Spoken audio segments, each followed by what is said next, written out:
I want to introduce to you Phil Burgess, who's a Vietnam vet who lives here in Missoula. He's also a poet. I've been to several of his readings. He's a storyteller, as you're soon going to find out, and is an extraordinary individual.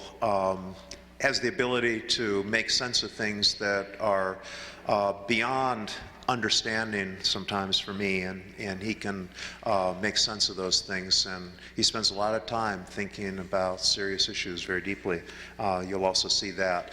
Before I begin, I have a couple little things I need to say.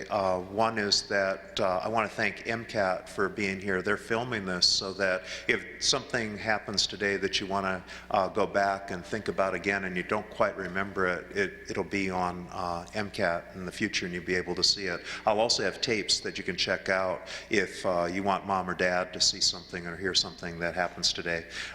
Phil's here through a grant from the Committee of the Humanities that's at the university, and we wouldn't have him. I forgot to say this before, but my principal, Jane Bennett, provided money that is paying for this and has supported this whole project all the way, and I want to thank her for that as well. And without Jean Bohm, who is the AV person, none of this would happen. She scurries around and makes sure everything happens just according to plan, and she's one of my best friends in the world. And Jeannie, I don't know where you are, but thank God for you. The way this is going to work is Phil's going to start talking, and he'll probably tell you a little bit about what happened in the first session, and then he's going to take it into a new direction. About 10 minutes before the period's over, roughly around 11:15 or so, he'll break off, and then he's going to open up the mic. There's a mic over here on my right-hand side that will turn on, and that if you have any questions at all, the audience is allowed to come up and, in fact, invited, encouraged to come up and ask questions. So as you're listening to things, if something hits you and you wonder about that, hold on to that question and ask Phil, and he's real good about responding to those things. Well, Phil, I'm going to turn it over, and you can tell him a little bit about you.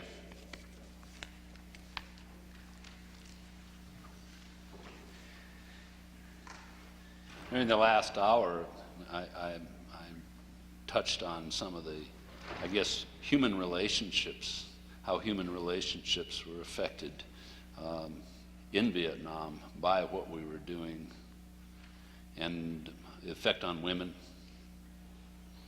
As I introduced myself earlier, I was raised in eastern Montana with that kind of ranch background, which reminds me, my dad had nothing to say about Vietnam. He voted Republican all of his life. He was very conservative, and he never talked politics.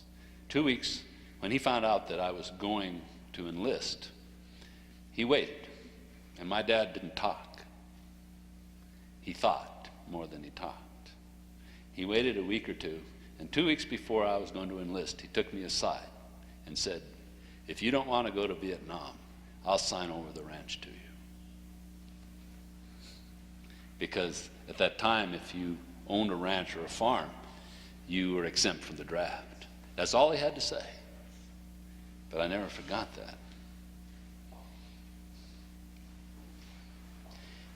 In some ways, what you're looking at here is a man who believes in ghosts. I wasn't raised to believe in ghosts.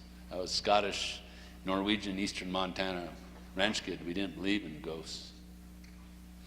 But I've seen ghosts, and I'm not talking about it as a figure of speech.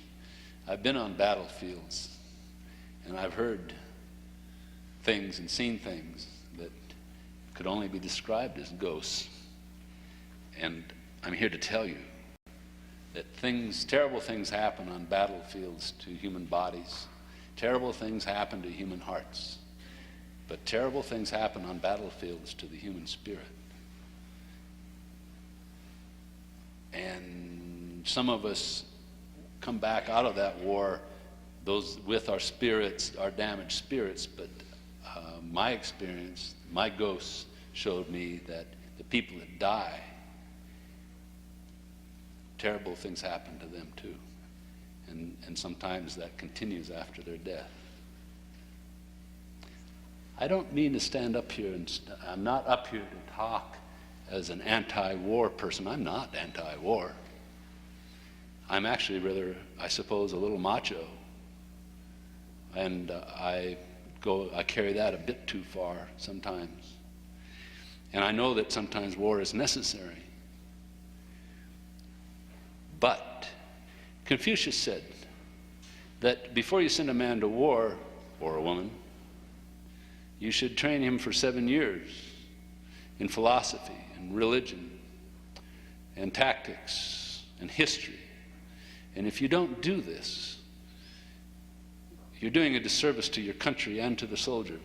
And that's where I come in, because what infuriates me is not war so much as it is a kind of ignorance and seeing war as some sort of offhanded thing that you can that simplifies things. It doesn't seem to change. There were people dancing in the streets when World War I broke out. Thought it was going to be fun. Civil War, people were out there with picnic baskets at the Battle of Bull Run, expecting to see some exciting, fun things. What infuriates me is that, and frustrates me, and breaks my heart, and maybe that's the right term, it breaks my heart when I hear people still talking about war as though it's fun, as though it's something to do, as an alternative, a reasonable alternative. You know, and that's what I saw happening when we were coming into Iraq. I would hear people talking about this as some sort of exercise that we were going to have, and in almost a lighthearted way. And that's what I'm all about. Whatever you think about war, you know, take it seriously. It's a bloody-toothed monster. And if you got to turn it loose, at least if you're seeing it, you know, if you're seeing it in its reality, you've got a chance at salvaging something from it. I came back in the spring of 1969. They had TWA flights, commercial flights, flying out of Long Bin. And they got us all down there and put us on the plane, and we weren't happy campers, you know. We weren't excited about going home. It was more like, it was like jet lag from hell. We were just tired. And we got on board that plane, and I remember sitting there, and they loaded these, and I'm sitting there and looking on the tarmac, and they're loading the coffins underneath. They shipped the kids back in aluminum coffins. And I was looking at those aluminum coffins, and I'm thinking about silver bullets, you know, being sent back to the heart of America. And I flew back. It took, I think it was an 18-hour flight. And I remember coming into San Francisco, and the sun was setting behind me, behind the plane. It was in the evening. And there was heavy clouds over the city of San Francisco, and the sun was shot right through the tops of the waves, and it looked like stars against the dark sea as we came in. And the Golden Gate Bridge looked like it was burning down, because it was the only thing the sun was hitting against the dark of the city. And I got off the plane, and they did various outrageous things to my body, and told me that I'd have to stay there overnight. And I ran into this guy that I'd gone through infantry officer candidate school with. And he was one of these golden boys, you know, this guy, you know, the football jock, the bright guy with the grades. And I called, there were several of those guys, I called them the golden boys, you know, because they just were the best of America, you know. They were the best. This is what everybody wants to be. And we knew each other, and at first it was kind of like a reunion, like after you graduate from high school and you run into somebody 10 years later at an airport, and you have a drink together, and you talk, and you start talking about the old times, and we end up in the officers club, and we were talking about all the training we went through. And that training is so intense. It's so intense that you bond in ways very quickly with the men that you're with. And then we start talking about the kids the young men that we'd gone through this training with, and then somehow we started talking about the ones that were dead and were drinking. And things started to deteriorate because we started thinking how many of us were dead a year, 2 years after we'd graduated from that training. And I remember, I don't know what I remember. I remember being angry, and I remember throwing glass, and I remember, I think I even remember crying, and things got really out of hand. And the next day I wondered why I didn't end up in jail. And then I thought, well, they're probably used to it. They're probably used to it. Guys coming back all the time, same thing happening. So anyway, I went home, and I had a neighbor, the Trudells. And I'd known this one boy all of my life. We were born in the same hospital, just within a couple of years of one another. And I didn't know that he was in Vietnam. But when I came back, I was told that he had been in Vietnam for 6 months and that he had 6 more months to go. And they also told me that he'd been shot, he'd been hurt. And I was in a strange place. I felt very separate from everything around me. Things seemed kind of unreal. And I found myself just going up to visit this couple who, similar to my parents, didn't have much of an education. They'd spent all their lives in this community. And I came to their house. They painted it purple. I don't know where they got that paint. But they kept that house painted purple for about 20 years. They must have got a deal on about 20 gallons of it. But they invited me into the house, and I remember sitting around this beat-up old kitchen table. And when I started coming up, I'd come up there every few days. And if you'd asked me why or what I was doing, I couldn't tell you. And when I came, she would sit me down at the table. She was a lovely lady. She lived to be 99 years old. And she'd sit me down, she'd pour me coffee, and then she'd go find her husband. And they'd come in, and we'd sit and we'd talk. Their son was wounded, I don't even know, 3-4 times over there. And every time he got wounded, they'd get a letter saying, your son's been wounded, been shipped to Japan. Then they'd get another letter from him saying, well, I'm back in it. And they were bewildered. It didn't make sense to them. And we'd just talk about Vietnam. Anyway, I wrote this poem called The Table.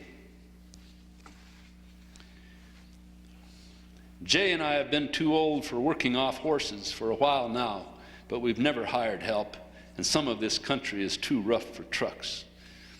Anyway, we're running fewer cows on fewer acres, and the horses are getting older too. They know the work, and that soft pasture at least as good as we do. God help me, I fell in love with that man, had his first child when I was a real young 16, and the 8th when I was pushing 40. I loved them all too, more or less. But John was the next to the youngest. I changed the names because I can lie when I write poetry. But John was the next to the youngest, and maybe the best, built close to the ground like his pa and freckled like me and the rest. We live in a purple house on a few thousand acres off by ourselves where the valley road curves up into the hills. Jay would never say where in the world he got a deal on 20 gallons of that paint, but I got used to it. The ranch is mostly rough country, but there's a couple of hundred cleared acres in that valley that we can get some water to.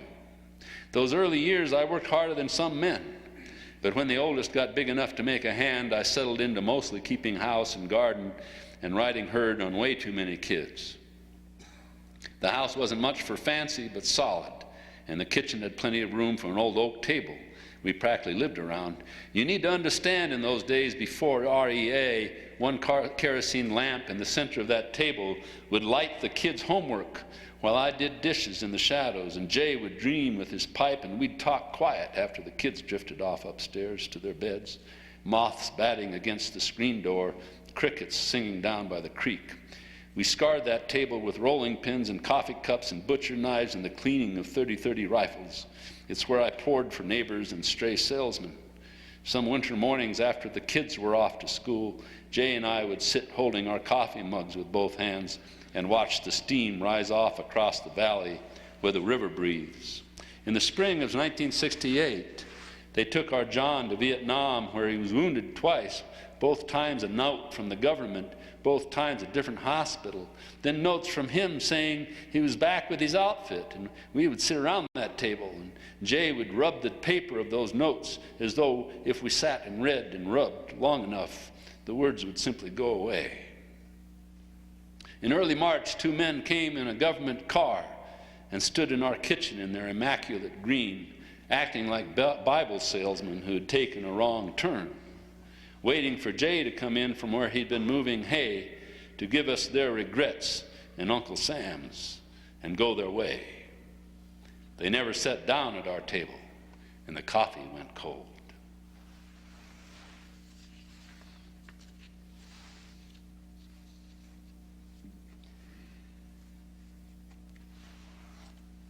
I stayed home, I guess, about a month, and I drank too much. Never been a drinker, but I was drinking too much, and I was driving too fast. I was raising hell is what I was doing. I didn't tell anybody what my plans were. I've got a reputation for deciding what I'm going to do and doing it and not telling anybody. So I was hard on my parents sometimes. Anyway, one morning I drove into town into the hotel bar, walked into the hotel bar, and Bruce Dunn was sitting at a table. He owned the place, but he was having a day off. I walked in, and he bought me my first drink of the day. It was about 11 o'clock in the morning. And I don't remember anything for the next 24 hours. I woke up in my car the next morning, sitting out in the middle of nowhere, and I was in the back seat with no memory of how I got there. I woke up and the sun was shining, and I felt great. I didn't deserve to feel great, but I felt wonderful, and I thought, this is it. This is it. This is the day. I drove home. I told my folks that I was leaving. We had dinner. 11 o'clock that night, my brother drives me off into the hills, about 50 or 60 miles. I mean, at this little crossroads. Believe me, there wasn't a light in sight, but this is where I wanted to do it. And he dropped me off with my pack, and I stood there and watched him drive away, watched those taillights disappear, and I started running and screaming with joy, because this is what I'd wanted to do for years. I was going to travel. And I started off hitchhiking. I spent the next 10 years on and off just wandering around, mostly hitchhiking. I hitchhiked across this continent 6 times. Motorcycled all over the East Coast, down to Texas, Mexico, Canada, went to Europe.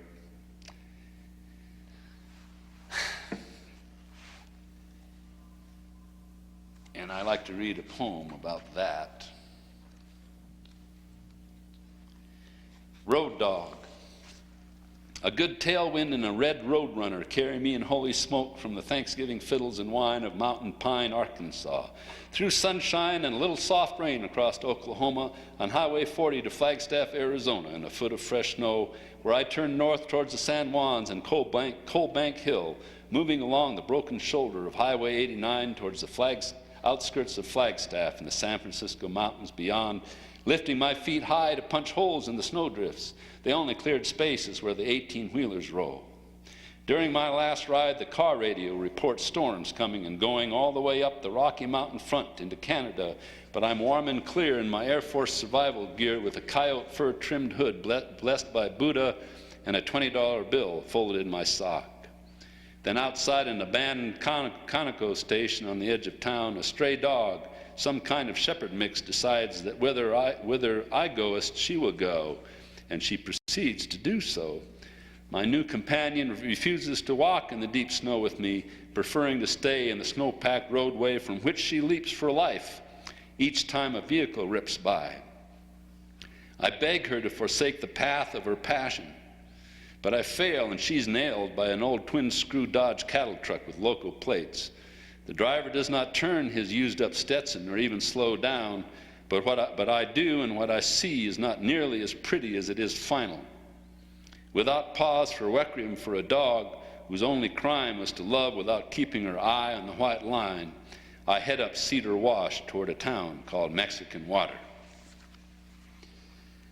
It was a wonderful thing. I was 24 years old, and I was rattling across the country.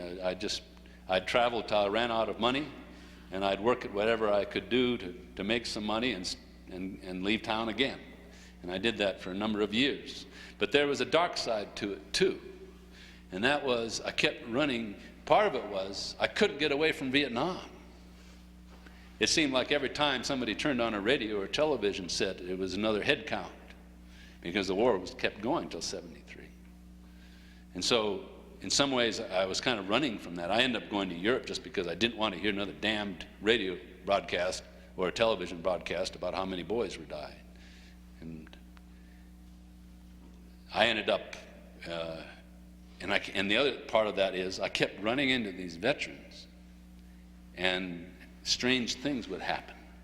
Some of these veterans, World War II veterans, Baton death marchers, having strange adventures.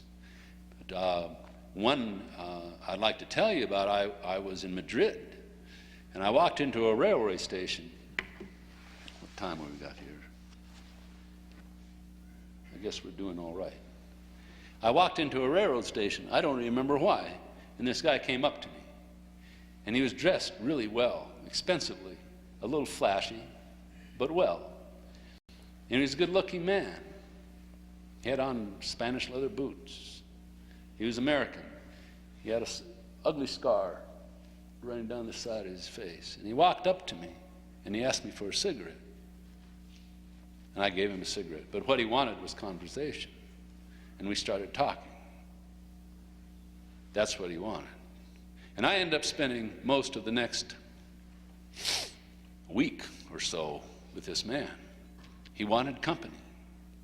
He wanted company. And he told me a story.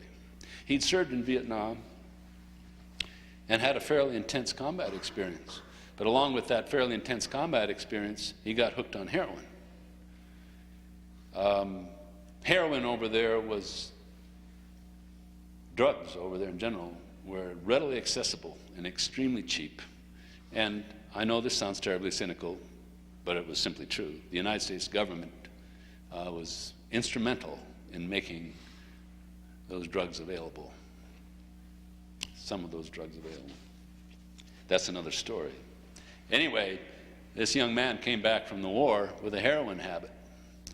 And of course, when you come back, all of a sudden the drugs aren't cheap, and they're not that available. And he ended up riding with the Hells Angels on the West Coast and trafficking in drugs. And one day, he was off by himself, and he got pulled aside by federal agents. And they told him he had a choice. He could go to prison forever, or he could become, I just lost the word. Somebody knows the word. There you go. And he said that he would do that if they would ship him someplace out of the United States. He would do it elsewhere. So that became his life. That became his life for the next years. And what they would do is they'd bring him into Berlin. Of course, part of the deal was they had to bring his Harley with him, which I can relate to. And so there he'd be in Berlin, and he'd work his way into the drug circles and blow the whistle. And then when things started heating up, they'd get him out of there. The theory was before he would get hurt. And then they'd ship him to some other city, And he'd go through the same routine. But what he noticed over time was that they were becoming just a little relaxed about getting him out. He got the distinct impression that they really weren't that concerned after a while about whether he lived or died. And it finally sunk into him that they wanted him dead.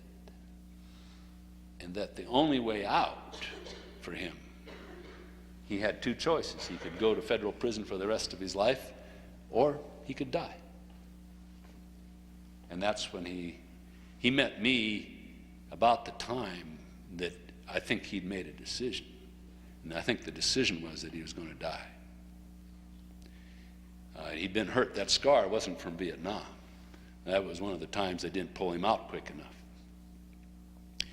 So we started, I'm learning this, right, as we go along. So we're hanging out together, and I learned, you know, when I was traveling, I stayed clear. I didn't like getting drunk, and I didn't like getting on drugs because if for any other reason, no other reason, it threatened my survival. You're in a strange town, you don't know anybody, and you don't have much resources, and you're stoned.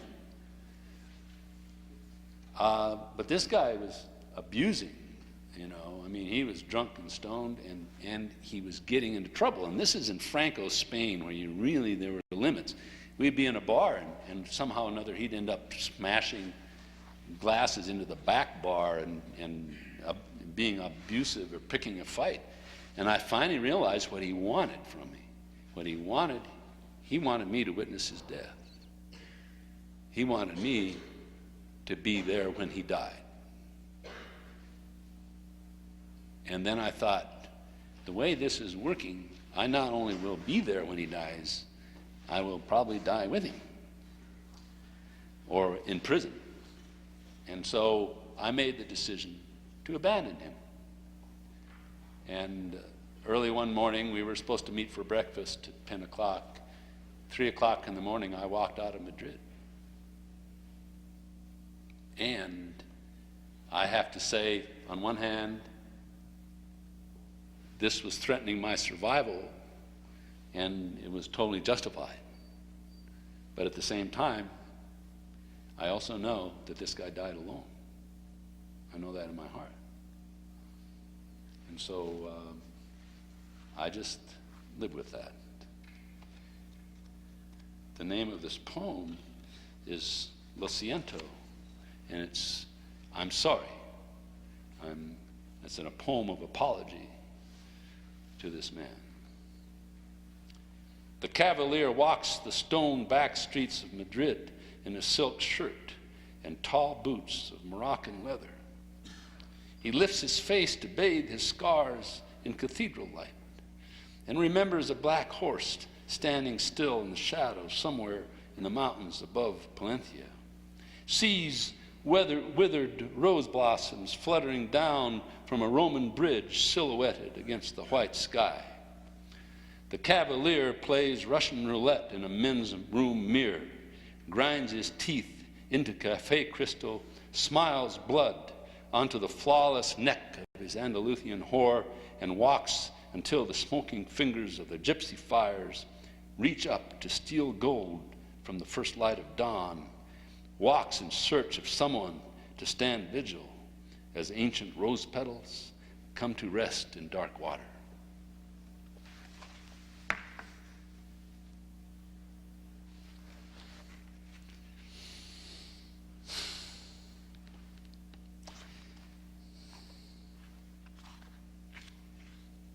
You know, one thing people don't realize is how many American Indians served in our wars. Long story, but I spent quite a bit of time on some of the reservations around here. One of them, the Rocky Boy Reservation. I don't know the exact figure, but something like 35 or 40% of the total population of that reservation are veterans, which is just a stunning figure to me. The American Indians have a tradition of serving in our wars, and This poem is kind of a combination. It's dedicated to the Plains warriors who are listed on a monument in Poplar, Montana. It's I suppose, kind of a mixture of my own story and somebody else's. The old man's eyes open to familiar shadows and the stillness of the woman beside him, who sleeps more as he sleeps less with the years, who does not stir as he swings his legs toward the floor, where red-winged boots wait for him to begin his morning vigil.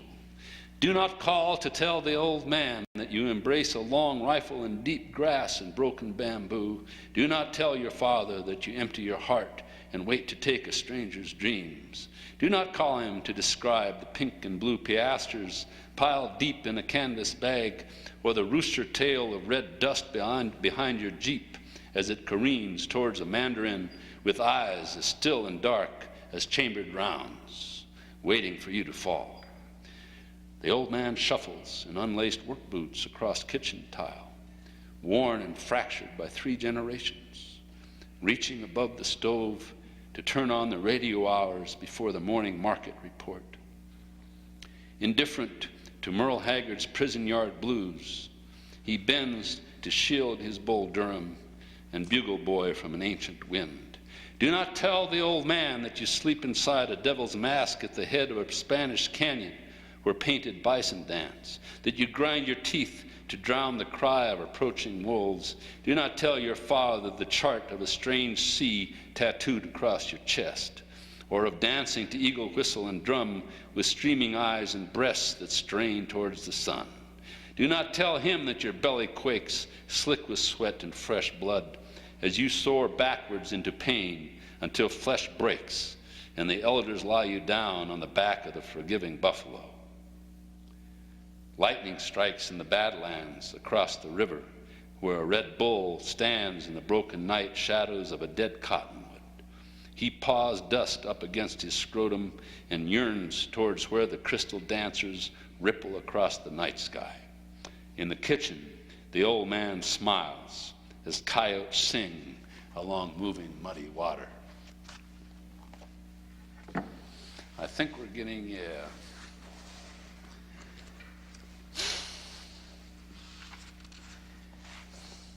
There's 2 short poems I'd like to end this with.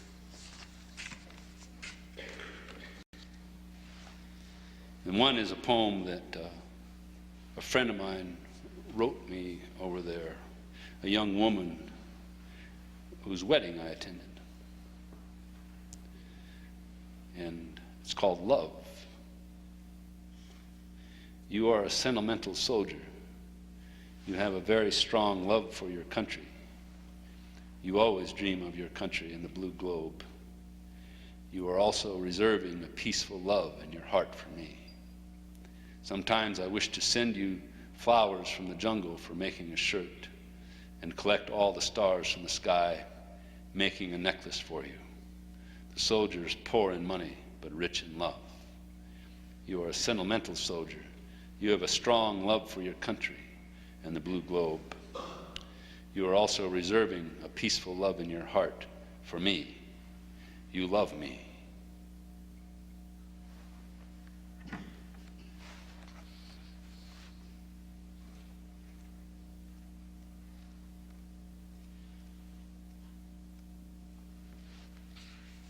And this is just me talking to you, to the young people. You see photographs of guys in a combat zone, and you look at it first and they just look like a bunch of kids, goofing around a lot of times, smiling into the camera as though it's a good time.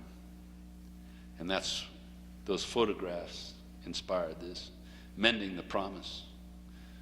Older then, we smiled the remnants of our dreams into the camera as though some medevac might rescue them, carry them away into the blue sky. Younger now, we try to dream again and struggle to live with grace, to protect the dreams of the children, keep them in some safe place in the blue sky. Thank you.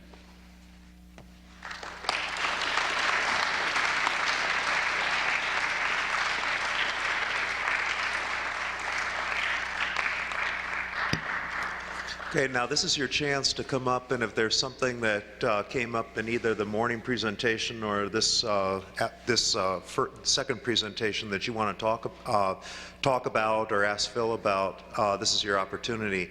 But I have one first.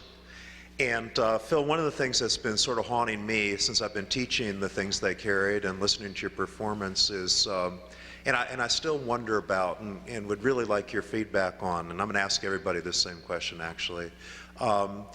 They keep on saying to us in school, they said it when I was in school, I find myself saying it now as a teacher, that if you understand history, if you really understand history and you know it and you understand it, then we can make it so that we don't have to keep repeating it. And then you said earlier that it seems like every time the same damn thing happens. There's always a picnic on the battlefield. There's always a speaker like you standing up in front of a group of people, telling them what you learned, and there's always a group of kids just waiting to sign up and do it all over again. And for damn good reasons. My question is, do you think that the knowledge that you picked up in Vietnam, the knowledge that Kermit picked up in the first Gulf War, has any relevance whatsoever to these young people here who are going to be facing the same choices that you faced when you were their age? Is it relevant, or does everybody have to learn it the hard way?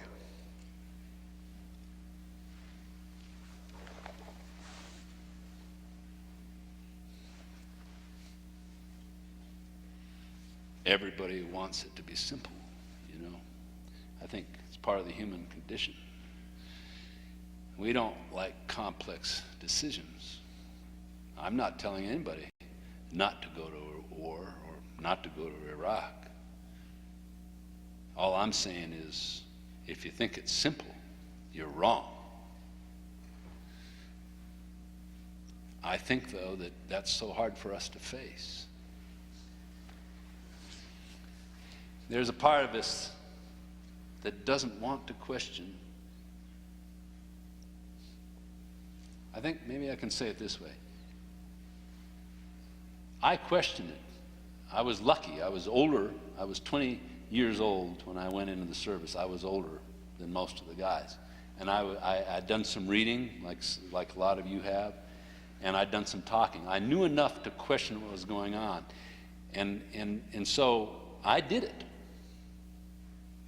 But I did it questioning it, and I did it knowing this was mine. You know, I didn't go into it going, they know what they're talking about. I'll trust my spirit to them. Don't trust your spirit to anybody. You know, you do what you got to do. You know, go to war, don't go to war. But it goes back to being true to yourself. And I think, again, Greg, that's so difficult. It's so scary. Especially when you're 18, 19 years old, and you're making these decisions to go, I'm responsible for myself here. You know, they aren't. They can't be. No one's qualified to be responsible for you. And anybody that says that they are, boy, check what they're smoking. Because they won't be. You know, they won't be. They'll say that. They'll say it now because they need it done. And I don't mean to sound too cynical. But when you come back, you're on your own. And you then have to deal with that decision that you made. And then you have to deal with what happened to you. And that's all I'm saying is stand up. You know, stand up on who you are. But you're fighting yourself. We are always fighting ourselves. We're always fighting the goddamn complexity of it all. We don't want to admit that. We don't want to admit how confused things are. You know, I think that what's going on with this whole thing with Iraq, it's just a terrible confusion. You know, it's not simple. There aren't any that's right, that's wrong.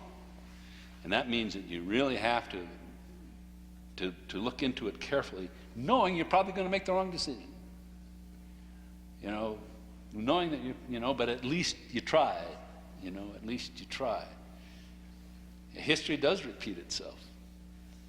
That's part of the human condition. We have wars, I've often, the thing that I tell people sometimes is that the best of us died in Vietnam. Maybe the best of us went crazy over there. Maybe that's true. Because if you look carefully at these things, they can make you crazy. There's a story that came out. There was in Iraq. There was an instance where this family had everybody's got guns, right? And there was looting going on, and so the men in the family had their guns out, and the 12-year-old kid was up on the roof, and there was an army patrol, U.S. patrol going by, and they saw that profile against the light of some fires, I guess, and he was shot. And this thing ended with this young soldier in the room with the dying boy. He's 12 years old. And the soldier is weeping. And what I'm saying is that if you're that soldier in that room, because things like this happen in war, this is just part of the deal. The best you can do if you're that young man having made that mistake or whatever is at least know why you're there. And know that you're there because it's being true to yourself. Because if you're there and you're questioning that, it's too late. And again, it's the same thing with countries going to war. It's like if we don't question it seriously going into it, we find ourselves down the road in situations we can't undo.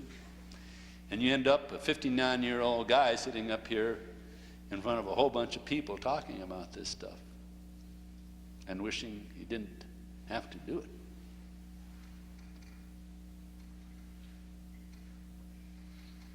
Any more questions?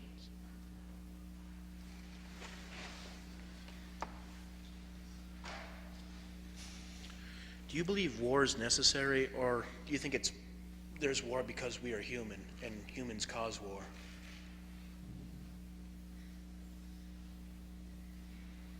I don't think I'm going to answer that question. It's too complex. I could stand up here for an hour. I don't have an easy answer to that. All of the above.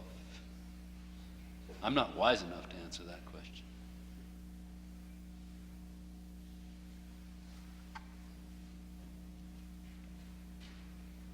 I mean, what you're seeing here is an inadequate person.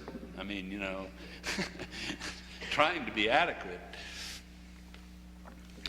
Phil, I'm a Vietnam veteran. I came home in '69 too. I was in the 25th Infantry, Forward Infantry Camp, MASH type medical unit. My question is not about the people in the room's decision to go to war or not or something. It's more about what they say amongst one another and taking responsibility for that and how that'll affect them later. Barry Williams is a teacher that just left 27 years teaching here. In the last few days, he's headed probably toward Iraq. I was in high school, college, and graduate school with him. He's been a friend for 41 years. He knows that from the day I came home from Vietnam, I've spoken against war and never spoken against veterans and believe every young person should serve their country. We have a situation where every young person doesn't serve their country. Right. Only basically the poor serve through the military. All these people here are going to have a view about Iraq now and the next war and the next war and the next war. They're coming from a high school where they have teachers that have served, that are serving, and there's this argument about whether you can speak out against a war during the war, that it's unpatriotic to speak out about war, against war, anything else. You got to support your country, support the troops. And these are students that may have had Barry as a teacher. What might you say?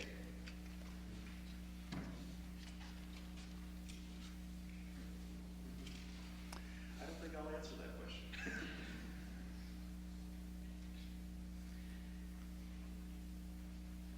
question. One of the things that makes me contemplate leaving the country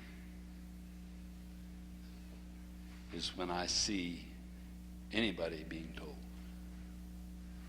that they can't, they have no right somehow to speak, especially when it comes speaking about war. The difficulty isn't that we should speak or shouldn't speak. The difficulty is learning to speak without self-righteousness, without judgment. That needs to be challenged. Self-righteousness is the root of all evil. I mean, that's where it's at. I remember being judged when I came back for going to war. That was acceptable then, you know. And to me, that's the flip side of the same coin.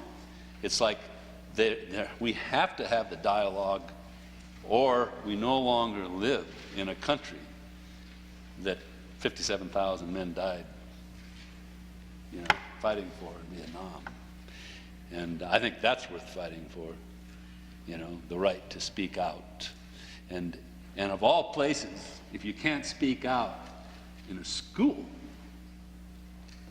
especially when you're lined up to go into the military, your generation is going to deal with this, you better be talking and trying to hear one another, trying to speak without self-righteousness, without anger, whatever your beliefs are. But I guarantee you that if you look at the person on the right and you look at the person on the left, that person has got something that you need to hear. Friend or enemy. And when you're getting ready to move out into this terrorist world that we are living in, you better listen and you better speak. And you better defend one another's right to listen and to speak. I guess some of you got to go. I'm going to hang out here for a while.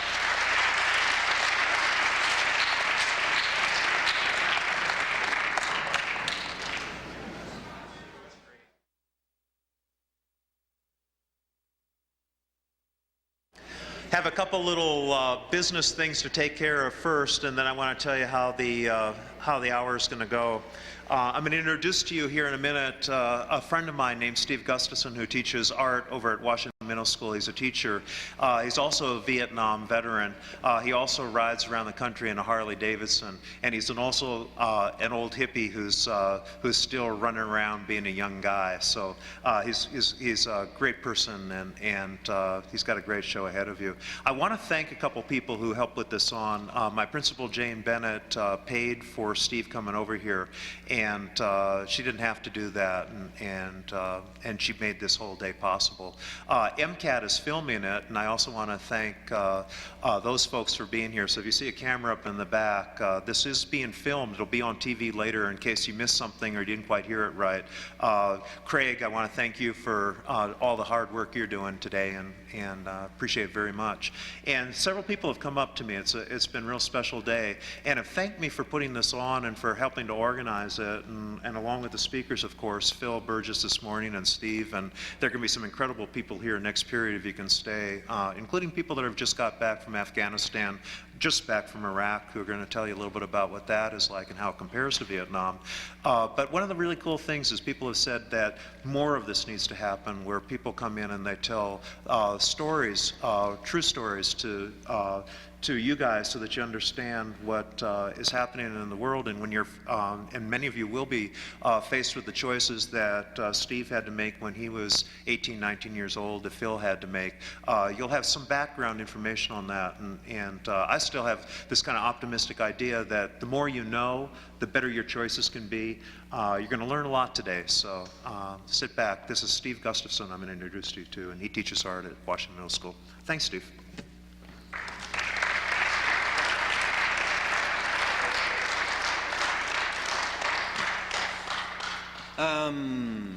I think what I'll do is I'd like, rather than to read from my journal like I did the last time when we do slides, I want to take my time and go through it and explain what happened, so you kind of get the full impact of what a firefight might be like when you go through there, because when I kind of go through the journal, it skips through stuff that are kind of important parts, I think.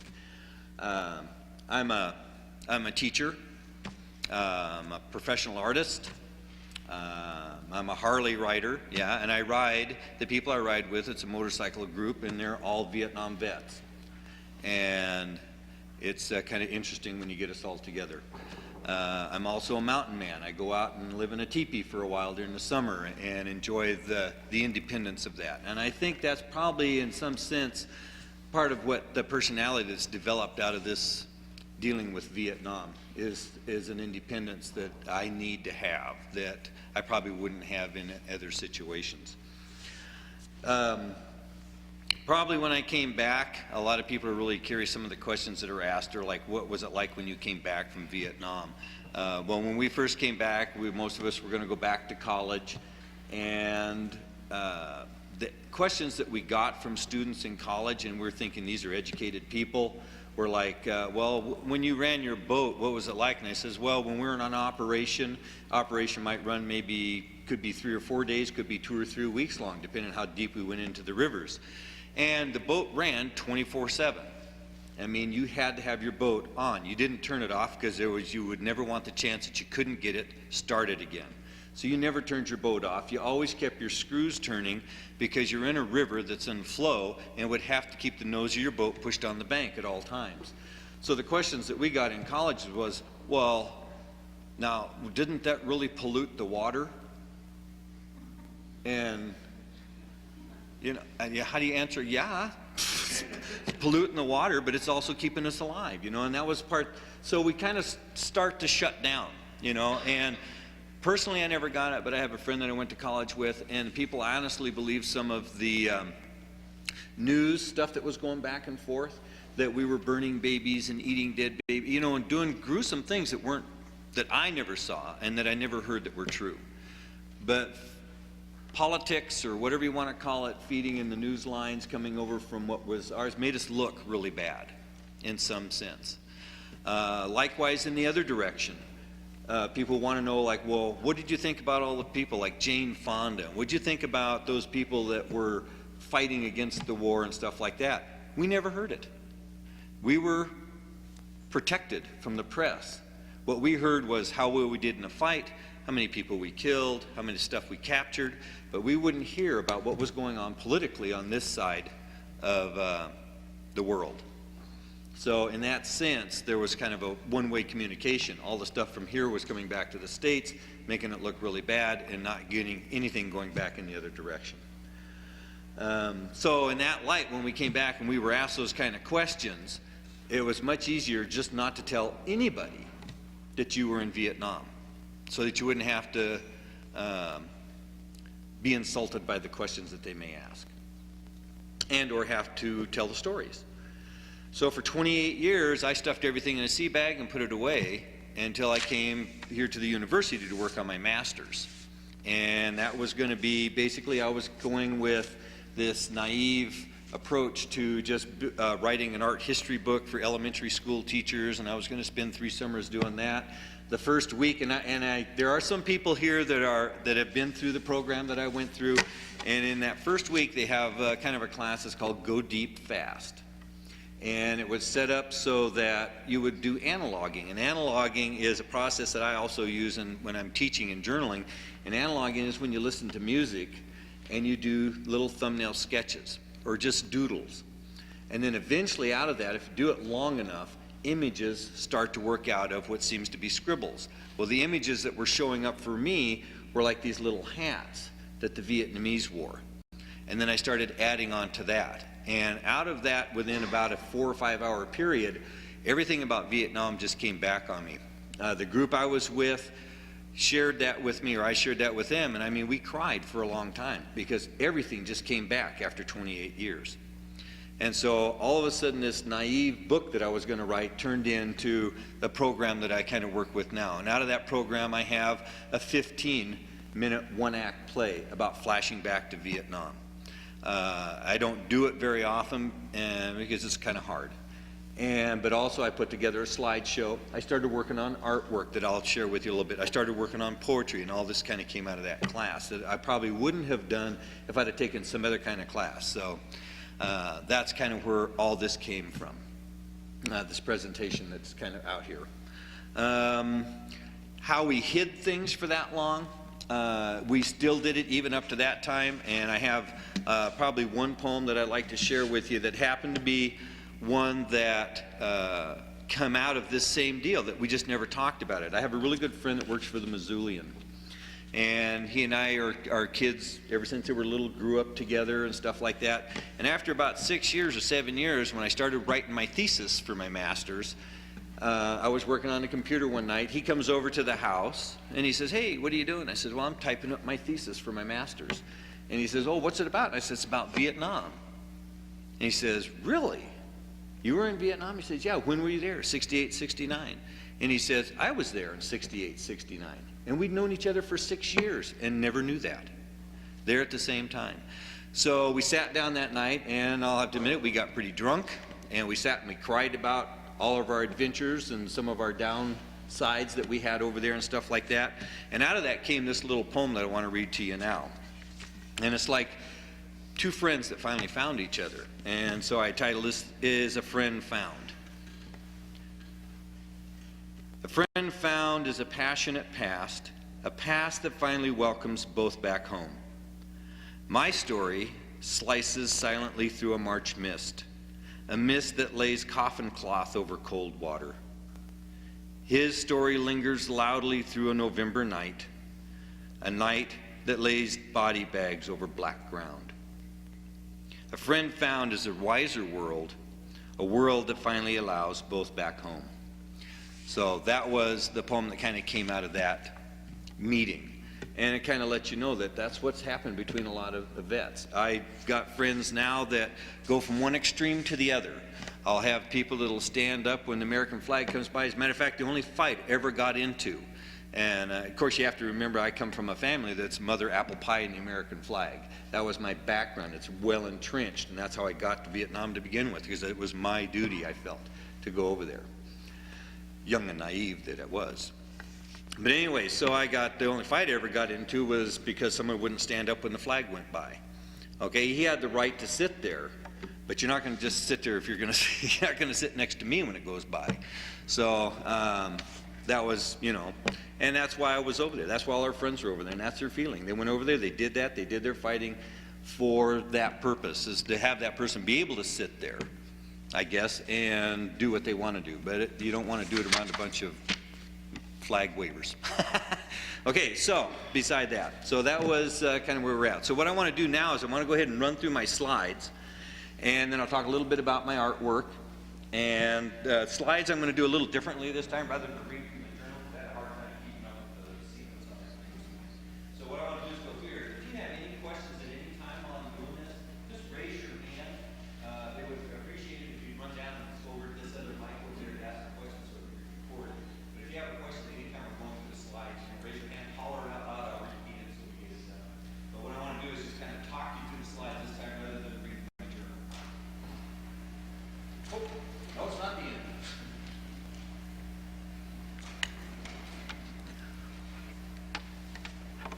Okay, are they going to do the lights again? That was pretty cool the last time they did that. Oh, there she goes. Whee! Okay, there I am. Now, if you couldn't tell at this, you need to know the crew that I was with on this boat. I was the old man, 21 years old. The rest of the crew were two 17-year-olds, 18 and 19, and a 20, I think. And then the first boat captain was probably in his late 20s before we lost him.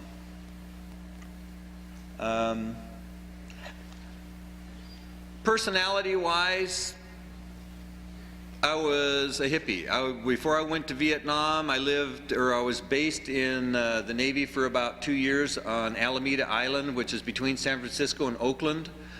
I saw every major rock group that came through that area. I went and saw Janis Joplin 2 or 3 times. I saw Jimi Hendrix. We go up into Berkeley and we go see Joan Collins and Joan Baez and all those people. So we had quite an influx of ideas and stuff. When we go down through the rivers, it was like Apocalypse Now. We had huge speakers on our boats. We had reel-to-reel tapes, and we would play probably as loud as you could play Jimi Hendrix and Janis Joplin and music and stuff like that. But in the same light, there was a pride that went with us that we were going to be the best boat on the river, and we were. And unfortunately, we got called out for a lot of things that we probably didn't want to do. This is the crew. Maddox was the bosun's mate.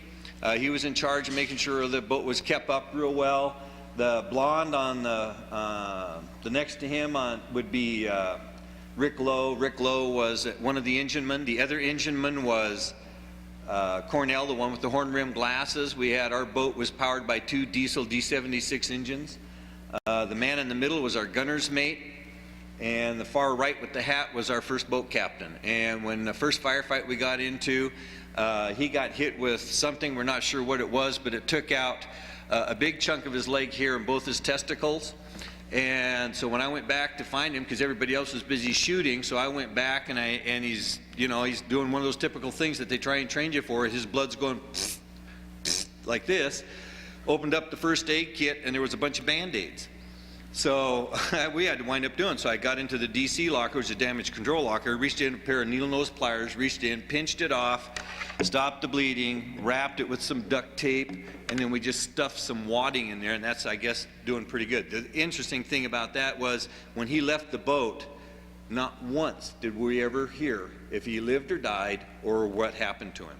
And that happened to 3 guys on our boat like that. You don't know. So you build up, in a sense, when you stop and think about it. These guys, you depended on each other's lives intently, and yet when they were gone, you learned to develop a safeguard for yourself so that you wouldn't have any feelings.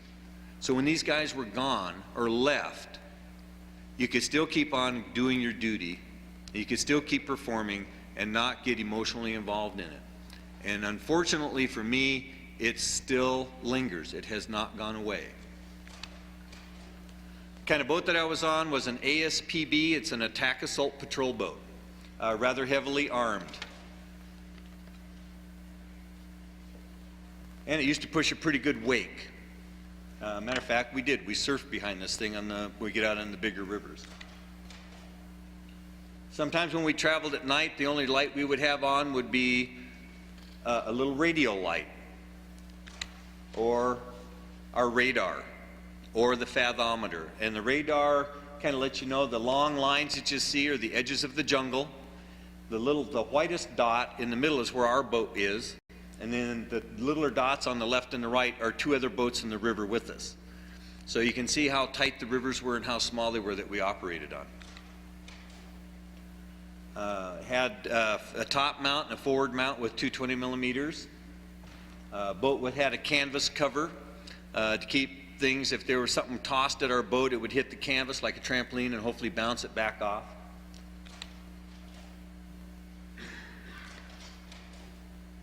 When we go on to some operations, we had like 3 different kinds of rounds. We had HE rounds, white phosphorus, and armor piercing.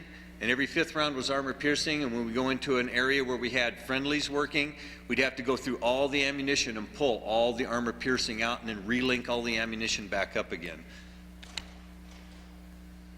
Honeywell grenade launcher, we had 2 of these, 1 on each side on the fantail.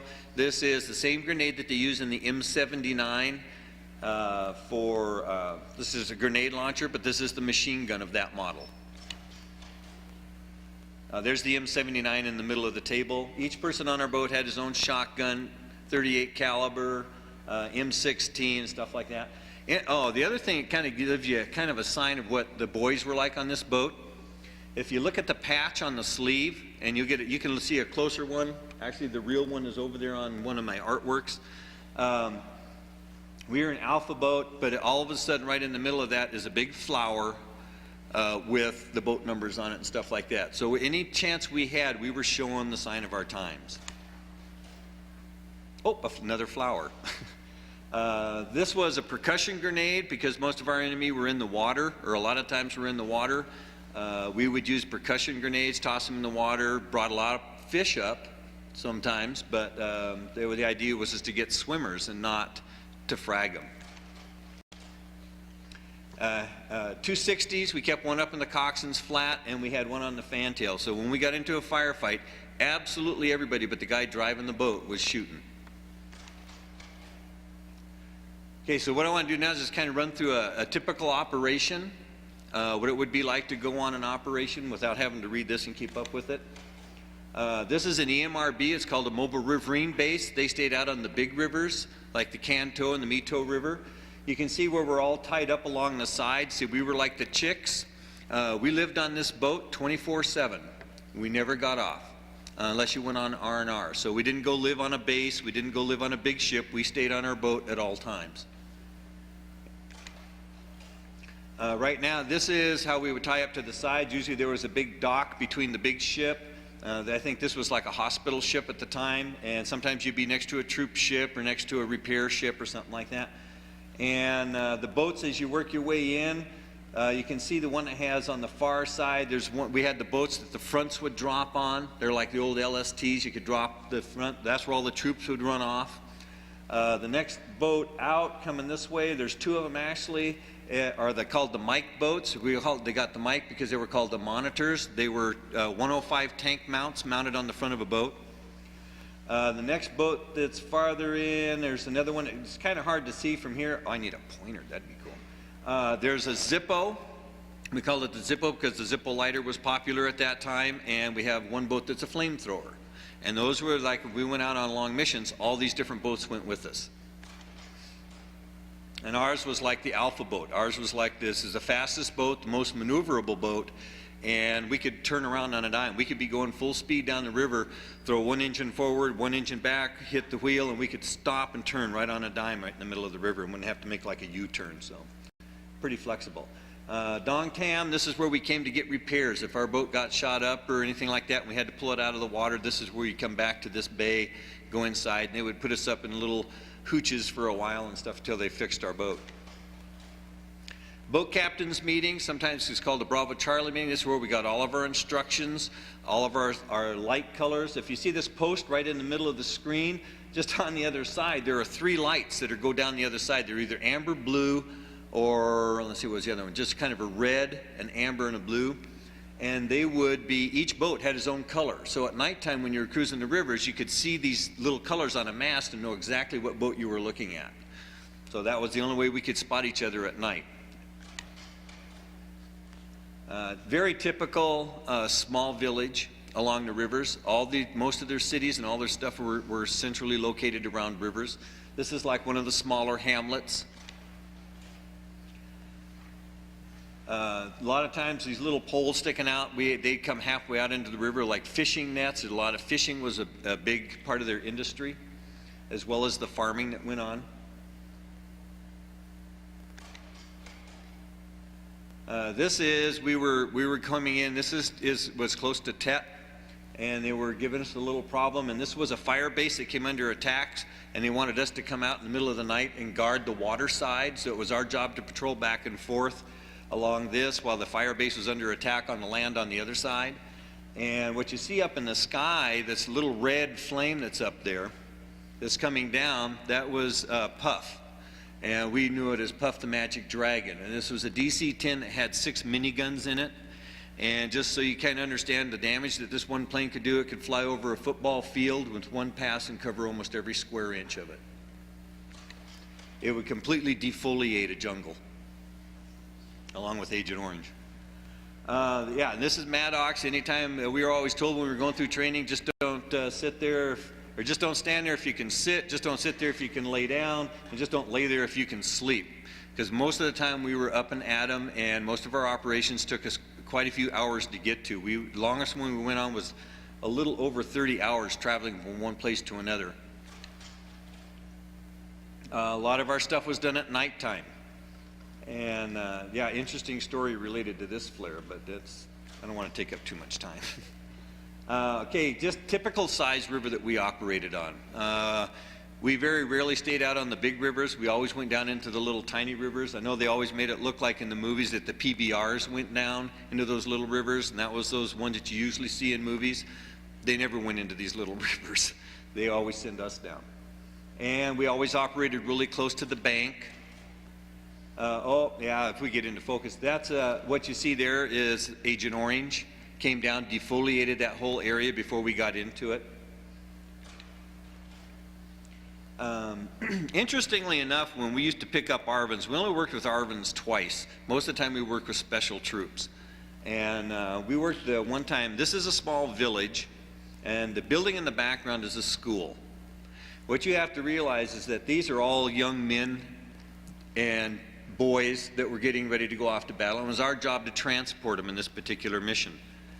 And you have to imagine that if the school buses pulled up out of here in the front, and most of you would be combat age, so you'd be in uniform outside, but you have little brothers and sisters that are watching you go off, get on the buses, and they know you're going to go up Hellgate Canyon maybe 10 or 15 miles, and you're going to fight, and then that night you're going to come back, and they're going to drop the buses off, or the buses will pull in and drop off your friends from a fight. Well, that's what we were doing here. And we would see little kids come out of the schools to find out whose dads, whose brothers would come back after a day's fighting. So it was kind of hard sometimes to see the scene where they figure out who hasn't and who has come back. Just another front view of the boat, kind of give you an idea how close we were to the edge of the river when we were sweeping, and how far out in front we were when we sweep. Sweeps were the boats that got far enough out because we had what they called hydraulic sweep gear, and we would lay out, look like grappling hooks, and it was our job to be about 100 yards out in front of the rest of the column, dragging these hooks through the water to hook any lines that were going out to mines that would be in the water. Most of the time when we were going into an area, they knew we were coming. We had one that was called One-Way Alley, or we had Rocket Alley. We had special names for these rivers we go down. One-Way Alley means that you only went one way, because if you got in, you had to go out a different way because you knew you were going to get nailed coming out. Rocket Alley was every time you went down there, you got rocketed. I mean, even if they went through with, didn't matter what, every time you went down there, you got hit with rockets. Pretty typical of how we would spend several weeks at a time with the nose of our boat pushed up on the bank, and that's how we would stay at the edge of the jungle. So we would live like this. Usually we would move 2 or 3 times a day so that they couldn't set up mortars on us. Try to take care. Geez, I had brown hair. Yeah, we'd always check each other for lice and leeches and stuff like that because we were around the water and in the water quite a bit. Most of our operations started really early in the morning, so we would take off at like 0300 and we'd travel till like 3 or 4 o'clock that afternoon to pick up troops and move them. Prepping the beach, if you look down the river far enough away, you can see smoke coming up. The Air Force came in, dropped bombs, soften up the area before we drop off troops. This is probably one of the first rocket hits we took. They don't look like they're too bad from the outside, but this is like a B-40 rocket hit, and that's what it starts doing is it starts going through your boat. Looks like a little hole on the outside, and it gets bigger and bigger and bigger as it travels through. Unfortunately, this one wiped out about $300 worth of soda. Because when we knew we were going on a long operation, we would go out and buy soda, and that's like less than 10 cents a can. And we had this thing just full of soda up in the front of the boat, and that rocket, and we'd pick up cans of soda, and you see these little teeny pinholes of soda stuff, because the shrapnel can get pretty small. Just ruined it. Another waterline hit, you can see, and you can tell where the hits are a lot of times because there's a fan shape that goes around where the rocket hit. So right at the waterline, that was a good shot because it hit right where the water goes in. So you'd have to work your pumps and pump the water out of your boat and stuff like that until you could get a DC plug in it. Again, Air Force in, softening up the beach about 100 yards down from where we were. As soon as they were done going through with dropping bombs and stuff, we'd pull back off the beach, go 100 yards in, turn where we thought the enemy was, and set them off. This particular operation, we worked with a bunch of SEALs. SEALs came in, and we took them into an area with their little boats on our boats, and then we dropped them off, and they worked the little tiny fingerlets that went off the bigger rivers. This is the river I wrote about in my poem, the one that says March mist, cotton cloth over cold water. This is the river that we had the 4 worst days that we were on. This is the one time that the Vietnamese put rockets in the tops of trees and fired down into the boats instead of across the water to hit the side of the boats. and we had a real mess on our hands when we went through that one. Here's the Mike boat. Mike boat was the next one in line, or the first one. If we were sweeping and we would see the enemy somewhere up there, we would slow down and let the Mike boat come up, and we have the 105 take out the big shots first. And they had several. They had HE rounds that would go off in impact. They had white phosphorus, and the one that used to do the most damage was called a beehive. A beehive is a round that goes off at a certain distance. They set the cone for a certain distance to go off. When it gets there, it blows up, and it blows thousands of darts out. And we would find the enemy just tacked to trees. Typical what a firefight would look like. You know, there's just a lot of smoke, a lot of noise. Here's the Zippo out doing its job. It usually fired one high and one low. One of the Zippos would fire at the base of the trees. The second one would fire over the top and try and trap the enemy in between. Worked with a lot of interpreters, but this is one of the interpreters sitting down here talking on the phone, and we just have to hang around until he told us what to do. So a lot of times what we did during the day relied on what the friendly forces would say. Most of our operations were with Vietnamese Tigers and Cambodian mercenaries. Pretty typical way that we would line up after a firefight or dropping troops off. We try to leave enough space to go through. This is what we would see for days on end, is just jungle hanging over the front of our boat after a firefight. And you could see how when you read from the journal and it says they were firing at us from 10 feet off the bank, then we were right in the middle of it. Sometimes the Air Forces, actually the Air Cav came in and saved our bacon a couple of times. There they are. When they were good shots. Man, they could put it right across the top of your boat, 20, 30 feet in front of you. They were good. This one we took several rocket hits, and we actually had to beach our boat to keep from sinking. And the rockets took pretty good damage. You can see all of our bedding is out, drying out on there, all of the cans and stuff like that. It soaked up a lot of stuff in the bottom of the boat. What I want to do now is I want to show you what one rocket will do to a boat.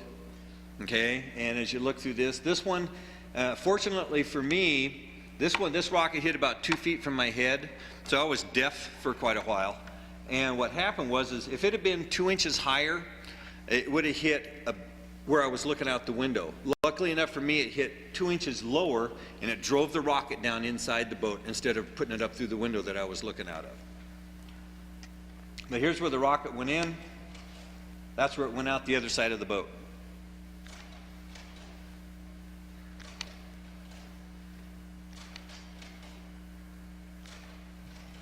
It also went down through the boat.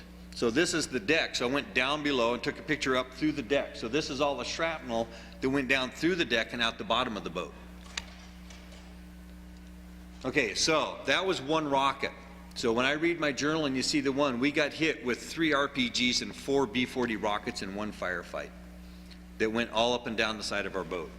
So we were lucky we didn't actually lose anybody on that one. This is an RPG hit.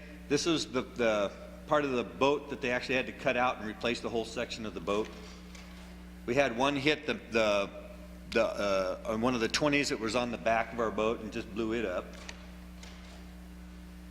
I didn't get a picture of it, but we had an RPG that came through our DC locker, went through 2 cans like this and my guitar. I was ticked. Oh, and part of it went through my hand. So that was the other part. We took a rocket shot on the mount in the front. The first gunner's mate we had was a little Mexican guy. And the first one that you saw, or the one that you saw in the picture in the front, was our second gunner's mate right out of the chute. Took a rocket, hit that, and he was, for all intents and purposes, wanted to be a professional drummer, but he got wounded so bad that we don't think he'd ever use his arm again.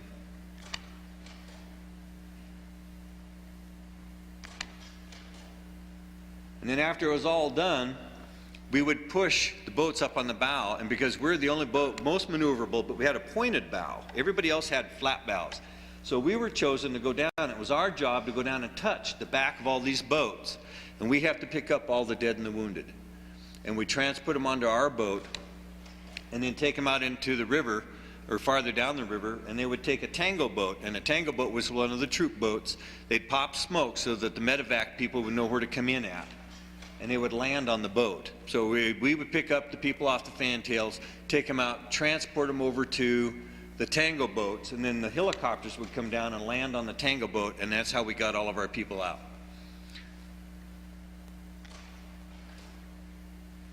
And that was Cornell.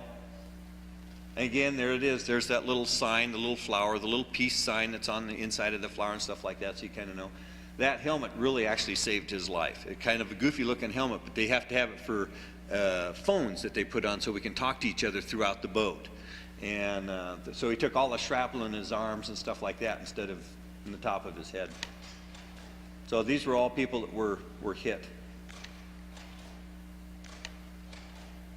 with that one rocket that you saw that we talked about.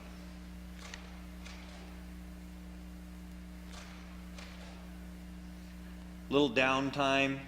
Another rocket took out the only stove we had, so then we had to start using these little cans of flame. I don't know what you can call them anymore. That's all. Basically what we ate was lerps and sea rats. VC that we captured after that one firefight, and their weapons. Rocket launcher. That was a B-40 rocket launcher. And then it was time to clean up. So we'd sweep all the spent ammunition off the boat. That was the other thing we got ragged on all the time when we came back from Vietnam. What'd you do with all the ammunition and stuff? We swept it off in the river. You mean you were polluting their rivers? And I'm going like, well, we weren't going to reload them. And then it was a long trip. The best thing about being on the kind of boat I was on, because it was the fastest in the little group that we worked with, when we get this far from the MRB, which would be another 20 minutes or 30 minutes, they call up the Alpha boat. Come pick up all the officers, and away we go. So we were the first one into the showers, the first one into the... After 2 weeks without a hot shower, it feels pretty good. We also call these, I've got a bunch of these kind of pictures. This is when we did bid patrol. Bid patrol, you'd have a 24-hour patrol. Your job was either to go, like you can see these other boats, you'd get assigned to one of these big boats, and it was your job just to go around it for 24 hours, dragging sweep gear, and then they would ask for the percussion grenades, and they would call up and say, Alpha 1 powder, baby powder, they'd give some kind of code name for that day, and so you pull a grenade and toss it into the water. And they would just sporadically jump around while they did that. They would have boats that would go up and back on the far ends of this, the big ships. They had one that would go around each one, and then they had boats that would go up and down the banks. I mean, so they were pretty well protected. But what we came up with is we called these God shots. Not saying that we're specifically religious in any respect, maybe very spiritual, but definitely someone had to be around to leave that kind of thing at the end of the day. And so we started calling them God shots. Naturally, Janis Joplin, because I'd seen her 2 or 3 times in San Francisco and then up and around there like that. She was kind of like one of those people. The red light actually is the only one. The reason I put the red light in here is because at nighttime, we would have to, on our boat, we lived in red light. We couldn't use white lights, because any time that you had to, we'd be called out at any time within a 24-hour period, especially at night, to go do something. Well, or especially if you're under attack, you have to have red lights on to keep your eyes dilated. And then you would go out, you could go into the dark and drive the boat instantly, rather than have to stand there for 15 or 20 seconds just to wait for your eyes to adjust to the dark. And most of you all experience that when you go outside after being in the house, and you go outside and you have to stand there for a while till you can start focusing and seeing things. And that was the end.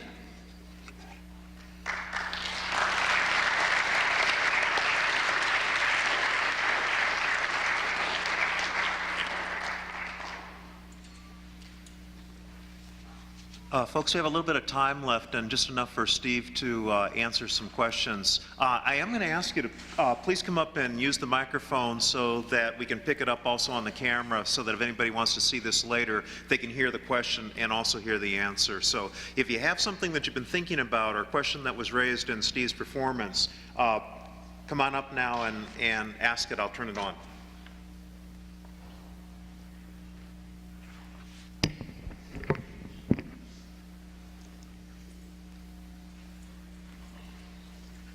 What did the white phosphorus rounds do? White phosphorus is known as Willie Peter, and white phosphorus is a chemical that will stick to you and burn right through you even if it's in water. Interestingly enough, if you get white phosphorus, we saw people that would get it on the back of their hand, just burn through and drop out the other side. It sticks to you like glue, unlike napalm. Napalm you can put in water and put it out, or you can be extinguished. White phosphorus is very hard to extinguish. And HE stands for high explosive, right? Yep. Okay.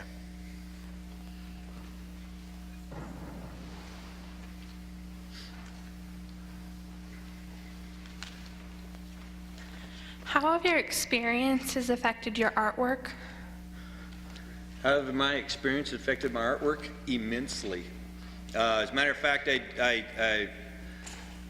everybody has kind of an interesting side. So it took 28 years before it affected my artwork, in the sense that I started using it or doing artwork about Vietnam. I don't think it really affected my artwork until then, other than the fact that I was always just drawing, I was always painting, but it was pretty mundane stuff. It was stuff that you would do in the learning process as you're going through college, but nothing really out there. And then finally, when I finished working and putting my stuff together after that 28 years, then I started putting this artwork together up here, which actually became collage. And I actually started making, I made a website that you could go to, as a Vietnam website. So if you had memorabilia that came from Vietnam, and we're like, because for some people saw these as little tableaus or not really, I don't want to call it a shrine, but it's a memorabilia sort of thing, that I had people actually write to me. They would send me things, and I'd put them together in a form of art like this and then send it back to them. So that was my way of kind of helping vets. So, you know, to get in touch with their feelings, I guess, if you want to call it that. But yeah, it's had a great effect, probably more recently than not. It's kind of brought the dark side out of me. People don't understand what my infatuation is with skulls. And it could be that there was a big pile of them that we found when we were floating the rivers. And it had a solid impression on me. And so now I do a lot of stuff related to skulls.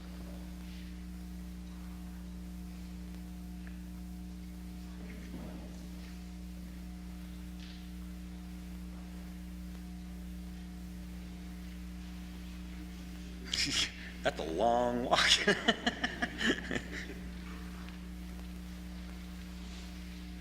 Like when you guys weren't busy and did like music, how time go by, like how it pass and keep you guys in a good mood instead of being in a bad mood all the time?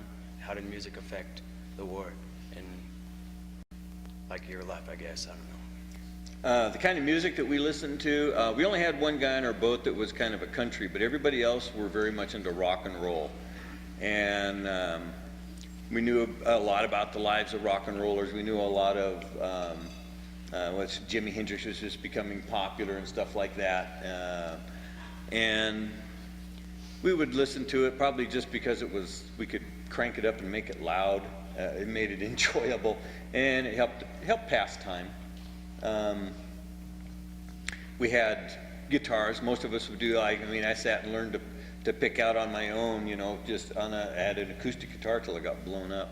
Did you get a new one? That's my other question. Yeah, I did. I bought one over there, but before I got out of Vietnam, the neck warped on it. It was like a cheapie. But anyway, that's where I learned to pick the House of the Rising Sun. So that was my song.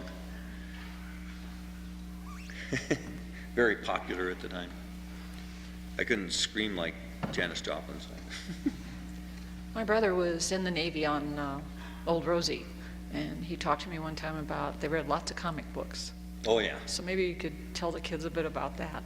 Yeah, there's a whole faction. When I was aboard a ship, magazine reading and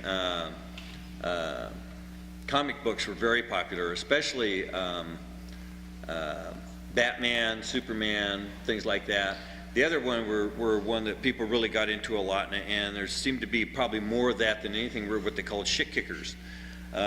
They were books about Western. They were Western books, and that's what they come down and say, have you got one of these books around? And you'd say, Yeah, they're somewhere around, stuff like that. But there was a lot of comic books. Now, we didn't have a whole lot of room for too much of that. And I can't remember anybody on our boat really being too much into cartoons. But on the bigger ships, yeah, I remember that because there's a lot more storage space and stuff like that for it. Yeah, he said there were just tons. Yeah, and when they get into it, yeah, you're right, there were tons. I mean, they would have like a library of that stuff aboard the ships. So it was pretty easy to get up there. Our spare time, we always seem to be repairing our boat. We were always plugging up holes. We were always rearming or re-getting new food or something like that, or painting it or something. You know, we were on the boat 24 hours a day, so we didn't get a chance necessarily to go off. We'd let a couple guys off for a half a day, and they'd go into, you know, we'd pull out and go into some small village or something like that to pick up, you know, soda or something, you know, whatever. The ice was a biggie. We would hack open a big block. They have these huge styrofoam blocks, and we'd open it up and hollow it all out and make a lid. And then we go into the local town and we pick up big blocks of ice if we were going on an operation that was going to be like 2 weeks long. And then we just load the sodas in there. And that's when we'd buy like $150, $200 worth of soda. And we just keep it in the front, because when you got out there, we learned from one of the first firefights we got into. You saw that one where all the shrapnel went down through our boat and out the bottom. It also went through our potable water. So it was like always going next door to him. We borrow a bucket of water to do this or that, because most of the time we would take a bath out of the river water, which is that brown water that you saw out there. That's why they call it the brown water navy. We'd take that water, we'd get it all wet, and we'd lather up, and then we'd try and rinse off with a little bit of potable water so we could get through it. Well, once we got our potable water destroyed, we said, hey, from now on we're taking it with us. So we'd buy like cases and cases we'd buy a little beer, but most of the time we would have soda and anything else. We drink all kinds of stuff when we were over there. They had Bamwe Baz, the 33 beer. It was inexpensive and it tasted good. Couldn't drink after when I was over there. They used to give us what they called chits, and we could go trade the chits in for cans of beer at the end of each day, and we could get 2 cans of beer. Well, there's a lot of people that didn't drink beer, so you'd wind up with a lot of chits. Well, one of the things you go in, it took me wasn't even 2.5 weeks, and I'd get the most violent headaches after drinking one of the beers. I couldn't even drink a half a beer, and I'd start getting these really bad headaches. So then we started drinking the local beer and stuff like that. And what I heard was, and I've never had anybody confirm it, but that they actually put formaldehyde in the beer to preserve it when it was being shipped and overseas, because some of it would sit around for a long time. So we started drinking other stuff.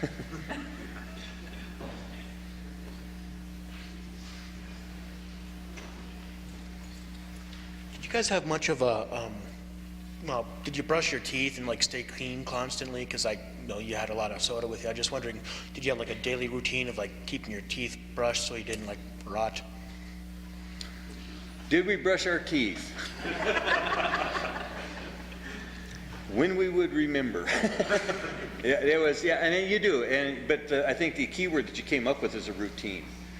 You've developed routines throughout the day that you have like your personal time. And for the most part, yeah, the hygiene was really good. Yeah, so we made sure that. Thank you.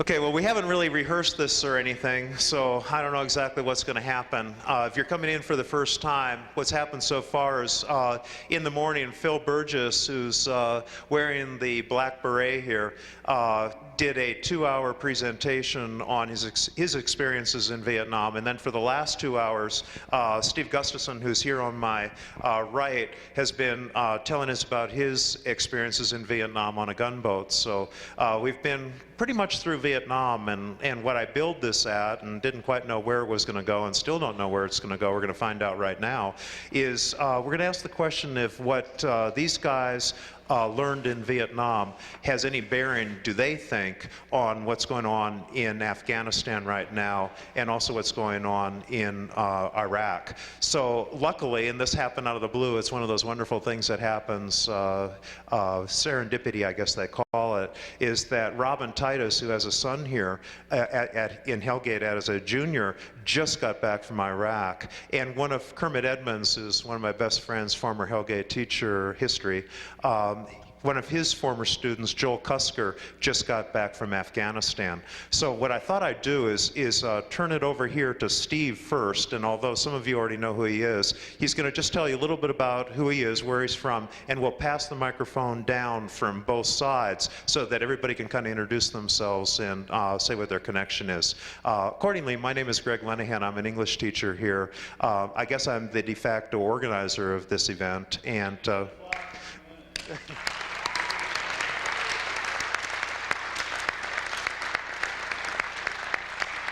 That's very sweet. I do have to say that, you know, if I was going to say one thing about myself, that I think education has got to go beyond the walls of the school, and I've always tried to make my class relevant to what's happening in society. And one of the wonderful things that's happened since I've been here is great people have come in, and I've gotten a chance to meet them.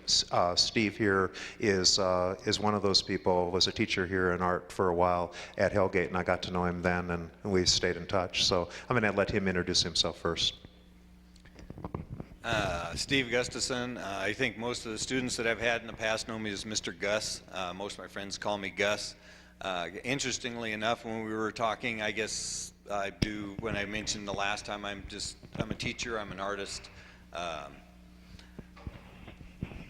motorcycle rider, mountain man, and a Vietnam vet. And so that's what we're here for, and to share what we can.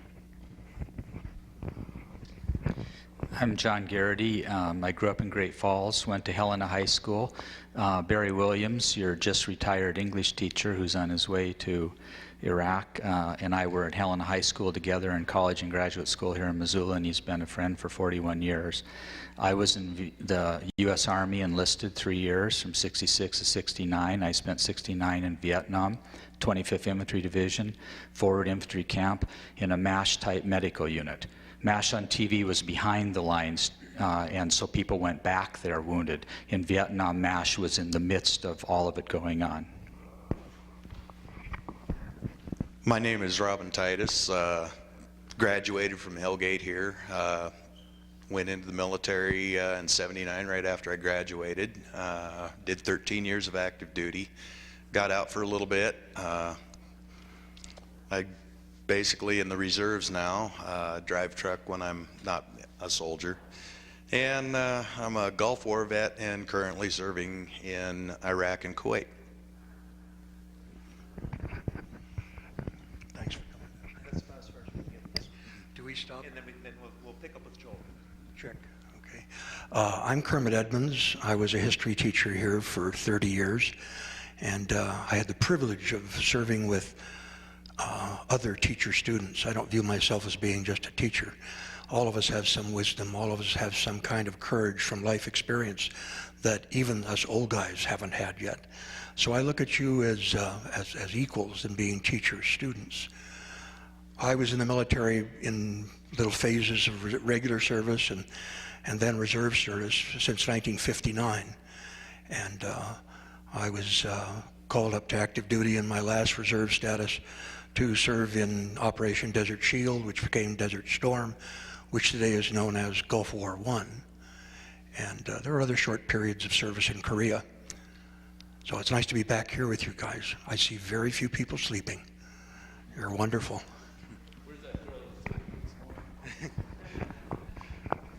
Joel, could you pick up there then? Good afternoon. I'm Colonel Joel Cusker. I'm a Montana National Guardsman, and I was kind of drafted, kind of volunteered by the 10th Mountain Division to go to Afghanistan and assist in the training of the Afghan National Army. I was sitting where you're sitting almost 30 years ago, and one of my favorite teachers at that point in time, the only reason I say one of my favorites is because my other favorite teacher was my dad, who taught for a number of years at Missoula Sentinel High School. One of my favorite teachers, Kermit Edmonds, called me and said, "Hey Joel, could you show up in Missoula? We've got a panel going on." And when you make good friends like that, certainly you can't say no. But of much more importance to that, what I got from Kermit was the opportunity to think on my own. It was the first class that I had ever taken, both through elementary school, middle school, and then high school, when I took a class from him where there wasn't a correct answer, where you had to come up with the answer yourself based on what it was that you were drawing from the class and also your own experiences that you acquired from the other people within the class, and then maybe most importantly from the interaction that we had with the people that he brought in to dialogue with us. So it's interesting coming back. Life takes you on a lot of different journeys, and it's interesting coming back to a place that you left 30 years ago. From here, I went to the Montana State University, took ROTC there, came back to the University of Montana, took ROTC there, and then went through the state OCS program. I'm a Montana National Guardsman, full-time with the Montana National Guard, and I've been back from Afghanistan less than 30 days. So a lot of the information that was being passed out earlier is still pretty new to me, and still pretty much tugs at a lot of the heartstrings and the emotions that I still have as I continue to deal with my own deployment. So it's a great honor to be here, and it's a great honor for me to continue to serve as part of your Army with both the Montana Army National Guard and the United States military.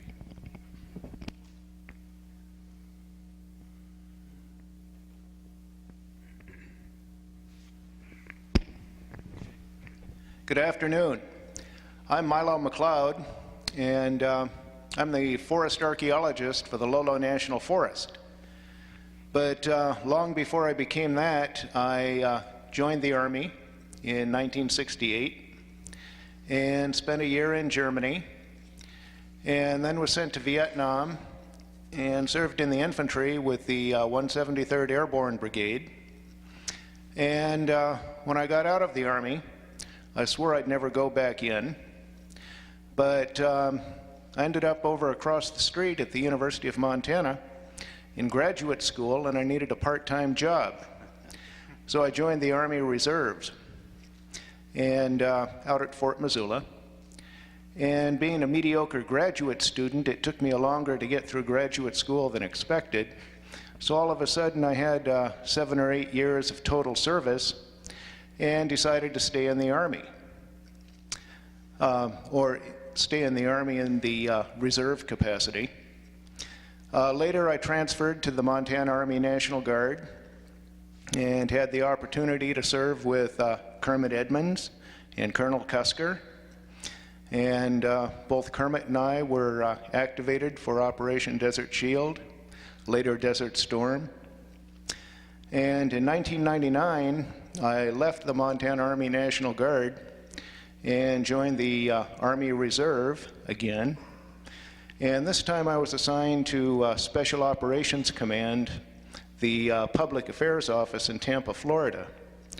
And shortly after 9/11, I was called to active duty.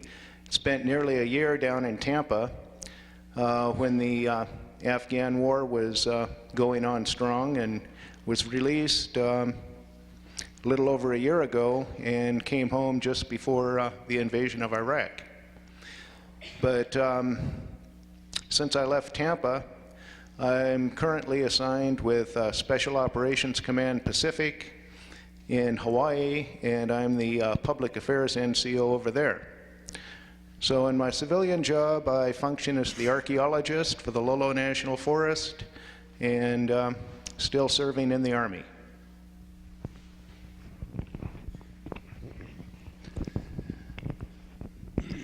I'm Philip Burgess. I think most of you were here this morning. But I was raised in eastern Montana and served in the Army in Vietnam in 68, 69. And when I returned, I traveled for about 10 years. And then started school again and almost immediately got caught up in working as a therapist and an advocate and a rabble-rouser for Vietnam veterans, which ended in '93, and since then I've been doing as little as possible in trying not to write poetry unsuccessfully.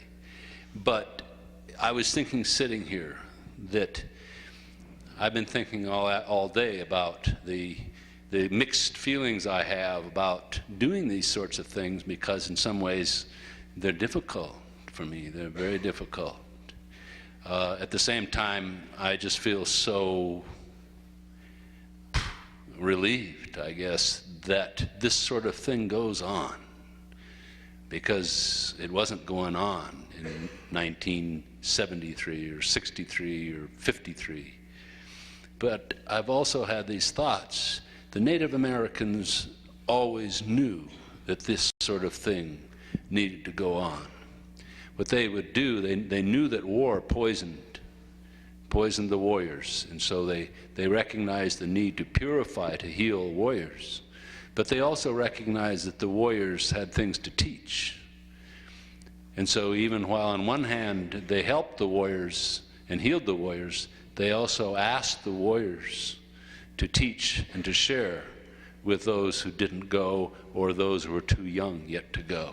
And so what you're seeing here, what you're participating in, is a tradition that really probably goes back as far as the human race goes back.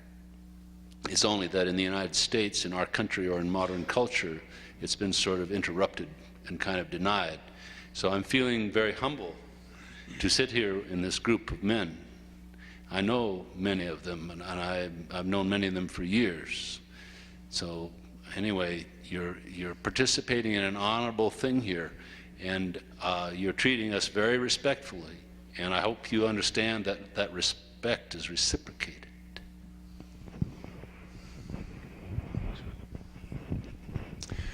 Good afternoon. My name is Greg Burham. I always get a little bit nervous. It seems like I have an easier time in public talking about what I know than who I am. And when anybody, Kermit started asking me to come to classes of his thanatology classes, his history classes in 1983.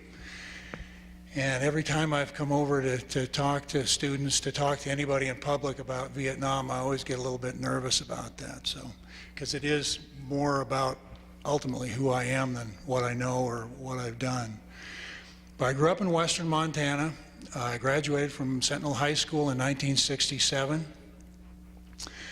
To redeem myself a little bit, my wife and I have 3 kids who have all graduated from Hellgate High School. So I'm not completely foreign to what happens in this building. So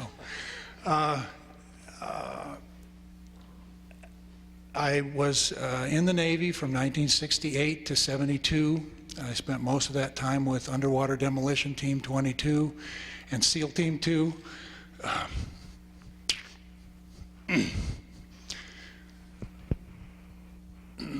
Excuse me. I went to Vietnam with a 10th Platoon from SEAL Team 2. Was lucky enough to come back in one piece and operated with some amazing people that are still very dear in my life. What I do now is I took 10 years ago, Philip left the Vet Center, the VA, in 1993, and I filled his position at the Vet Center. I'm now a trauma counselor with Veterans Affairs and the team leader at the local vet center. So I spend my days, with luck, providing safe places for people to talk about their combat experiences, whether it was World War II or Korea or Vietnam or the first Gulf War, or any of the theaters since. So this is always, especially at a time like this, I want to thank you, gentlemen, for your service and welcome you home even for a short time. But I want you to know, I hope, how much that means to all of us, certainly to me, because it wasn't something that happened 30 years ago, and I do not want to see that occur again for these folks that are in harm's way right now. So, and thank you, Mr. Lenahan, for the invite. I hope we can be a resource to the folks here. So. Okay, here's how we're going to do it. I'm going to throw out a question to begin with, and if anybody wants to answer that question, all you have to do is pick up the mic. If somebody in the middle of a question or in the middle of an answer has an idea and you want to come running down here, and I mean just come down here, grab a mic and ask a question at any time. Feel free. And we're going to keep this going. The bell's going to ring, and everybody has to go home that has to catch a bus, but we're going to keep going as long as there are people out there, and as long as people here have things to say. I don't think we can say what we need to say in the next half an hour.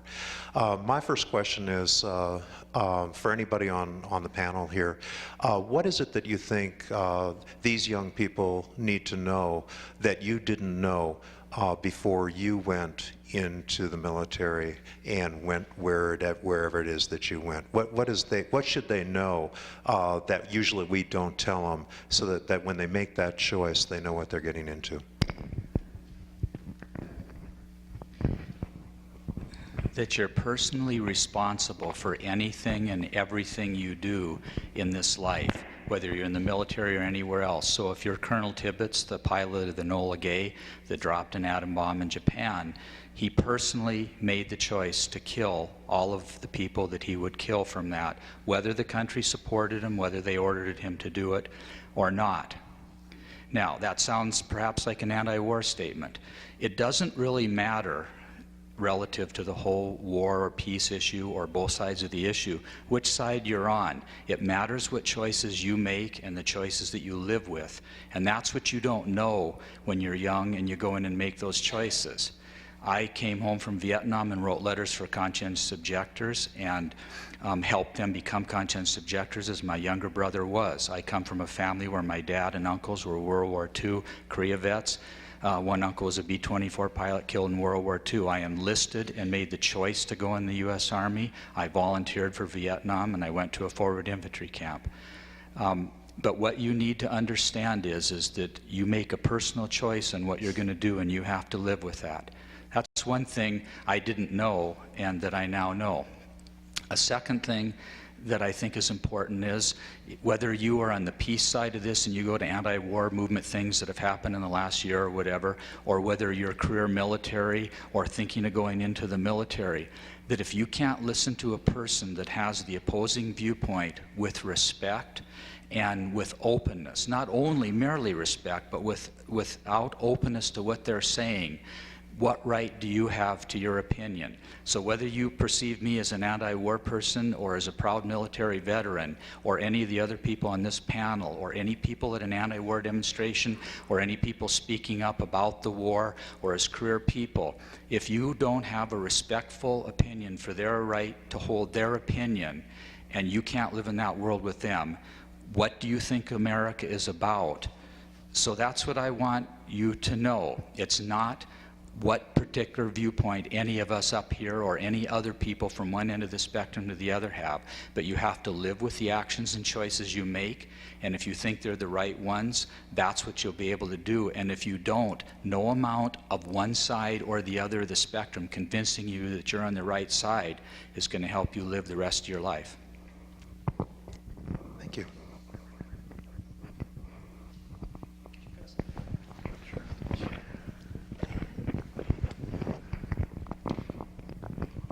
So I appreciate the question. At the same time, I'm a little uncomfortable with the fact that everybody up here is a white male. I know that there are some female veterans in the audience also. I'd like to recognize one, Lieutenant Colonel Heather Arardi, service in the first Gulf War, tremendous service over there. And Heather, I guess if there's any other types of questions that you see differently because of the gender, I would invite some participation. Heather, would you come from up the and take my audience. place? Yeah, come on up and take my place. That's good. I'd like to put her on the spot, but not to take anybody's place. I guess the one thing in response to the question that I would like to provide some counsel and some insight on is maybe more a little bit as a segue into the book that Tom Brokaw wrote. Tom Brokaw did this nation a tremendous service when he wrote about America's greatest generation. And without a doubt, those are great, true American heroes. But that was something that I saw every single day that I was in Afghanistan.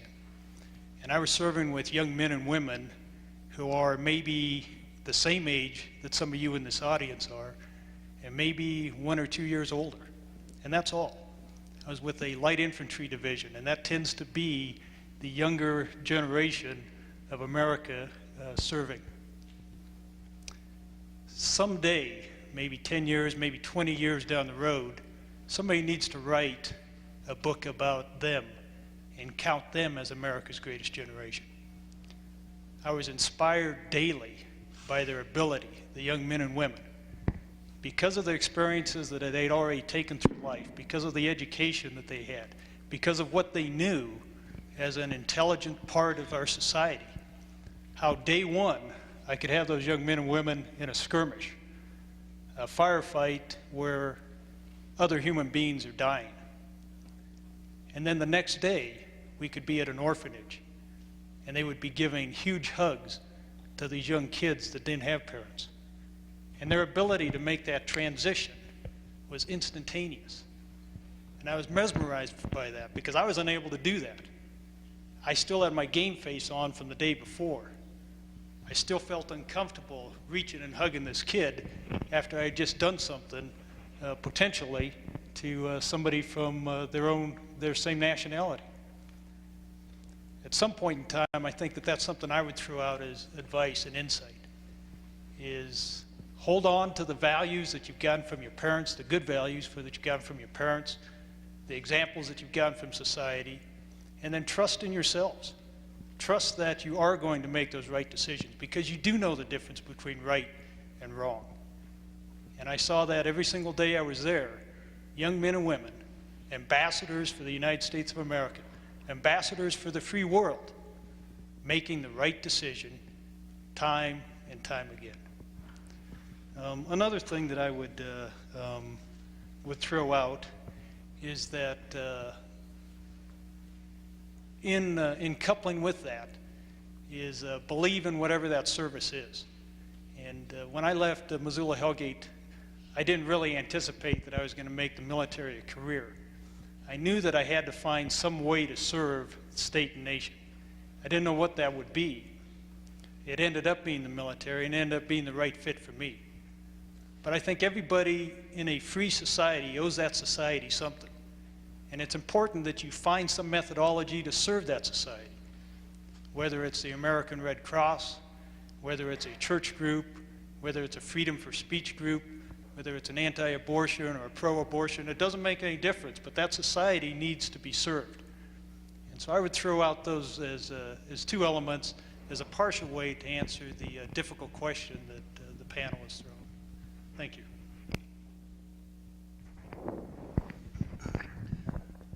Thank you. This is an exciting time for you, I know.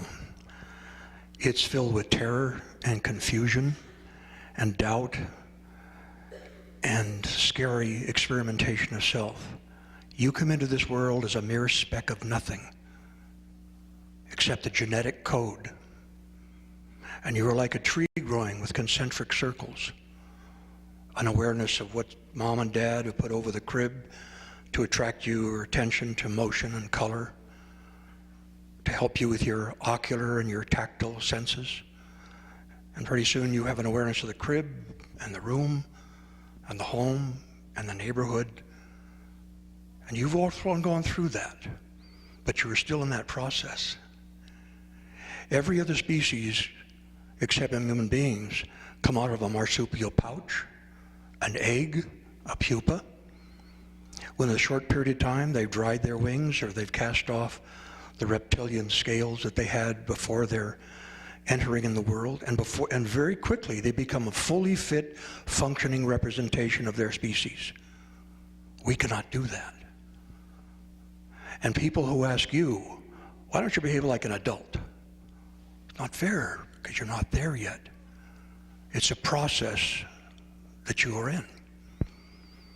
One of the things that's very important, Phil, everyone here has just made such wonderful comments that maybe mean more to us who have had that experience, because we've eaten the meal. You're just hearing somebody describe the cookbook. But Phil has indicated to you that find out who you are inside. It's an old maxim from the classical period, know thyself. the unexamined life is not worth living. And to know yourself is a long process. Phil made another sage contribution. It's about 7 years before you go out. In fact, teachers probably shouldn't be here until they're in their mid-30s. They probably shouldn't be married to your mid-30s. Because then you have gone through the shedding of the chrysalis of a lack of awareness. You are becoming a person who is aware. You don't have to apologize for yourself. You don't have to explain yourself. You can have confidence in yourself. So it's a privilege here to be here to watch you cut the invisible umbilical from being a child.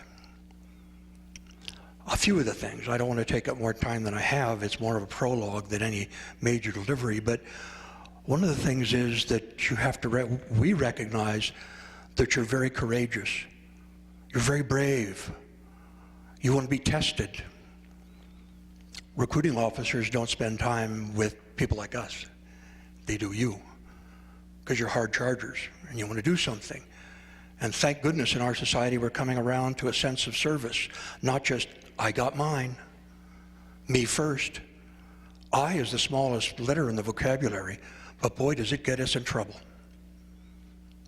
One of the things you must understand is that by being vulnerable to want to be tested, you might make the wrong choice of how to do it.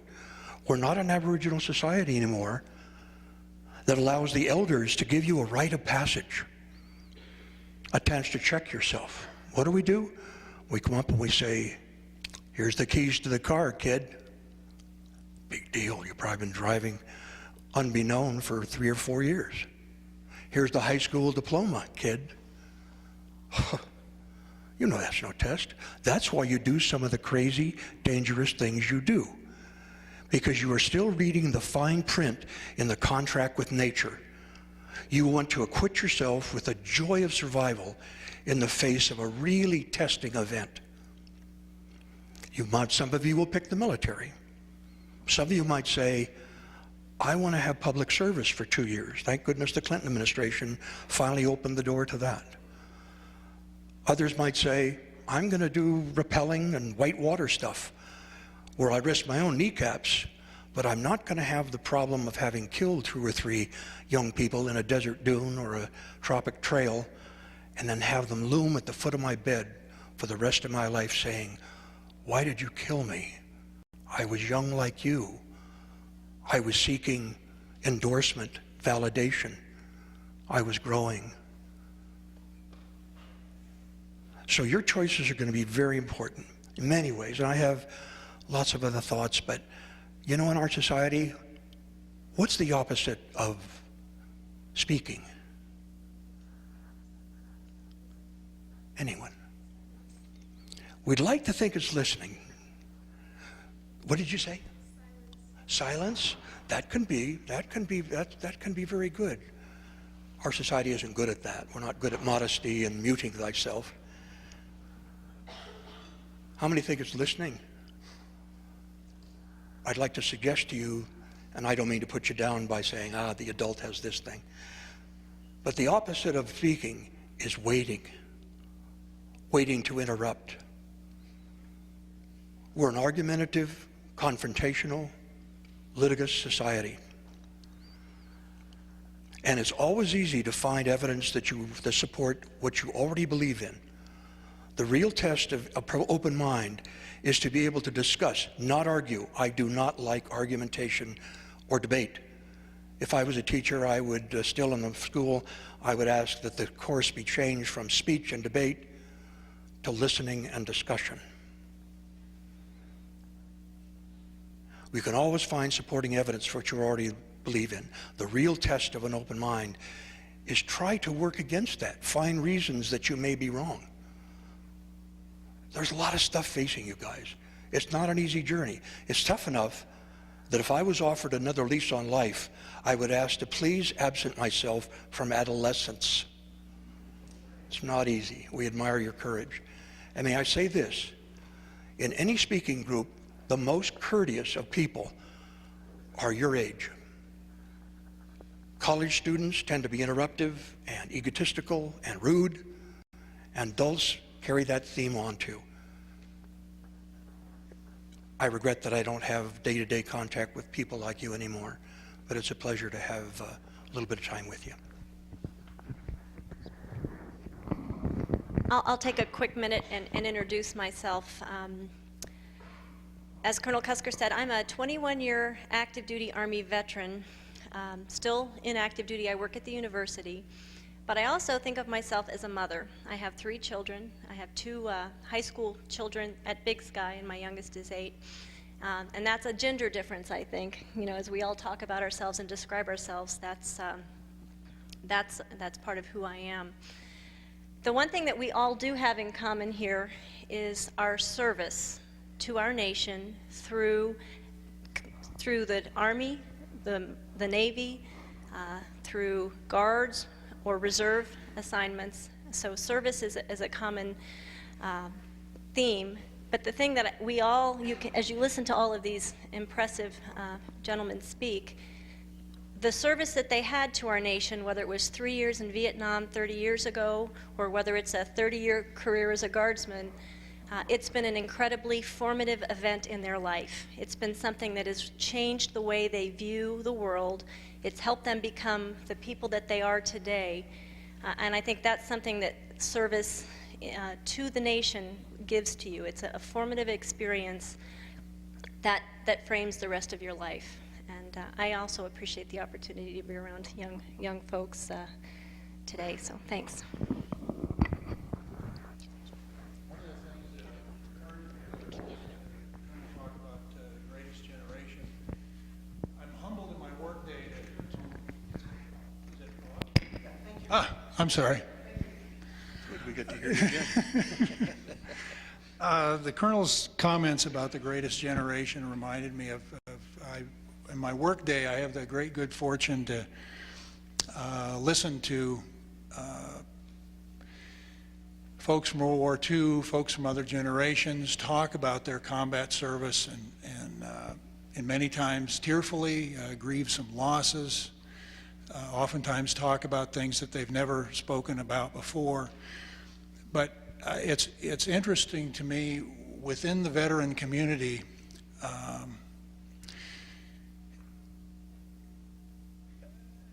It's hard to get, I think, for people that have never been in the military to kind of get their head around what happens when you're on active duty in the military. You literally become government property. These folks you see up here, if the people that have more stripes on their shoulders than they do say go, they can't go, oh, wait a minute, I've got a pressing engagement tomorrow. They go because they know the Bill of Rights, all the rights that we cherish as civilian citizens no longer apply to them. They slip under what's called the Uniform Code of Military Justice, which means the people that are above them make the decisions about their very life. So when we're deciding about whether so my notion, humble as it may be, is that their service, especially combat service, provides us with a safe place to have these discussions. It's an umbrella under which we all live and sleep and move and respond to our lives. We couldn't. It's locally the police provide that kind of safety for us. They often take hits for it, as do the folks in the military. But whatever your belief, as John mentioned, whether you're for what we're doing in Iraq and Afghanistan, whether you're against it, God bless you. But understand that we can have these conversations and you can have those opinions because somebody was willing to step forward and give of themselves, give their very life up for a time. And sometimes we're hearing the body count every day on the news. But that's not a small thing. And as a civilian population, we certainly didn't appreciate, I didn't even understand that 30 years ago, but we didn't appreciate it either. And it would be nice to assume that we could send everybody home and everybody could make nice. If we sort of thought that was possible, September 11th sort of was a comeuppance about, we do live in a dangerous world. And we need people on the wall with guns, sad as that is. And these people are providing us with a safe place to have these conversations and to disagree with me, with them, with the whole notion of the military. But we're free to have these conversations because of that umbrella. So and just having some sense of that as a civilian population is very important to me as a citizen. And of things I wish I'd have known before I went in, I never was out in the audience for one of these conversations when I was over at Sentinel High School in the 60s. The greatest generation, God bless them, but they weren't talking. So I was left with this John Wayne, I was left with the movies. I thought war was a grand adventure. And on some level, I suppose it turned out to be, but it's killing other people, which is the job, is a horrific thing. And it's something people don't come back and just sort of shrug off and, as much as I tried, be normal when you come back. That's a tall order. It takes a lot of talk and a lot of tears and a lot of understanding on the part of the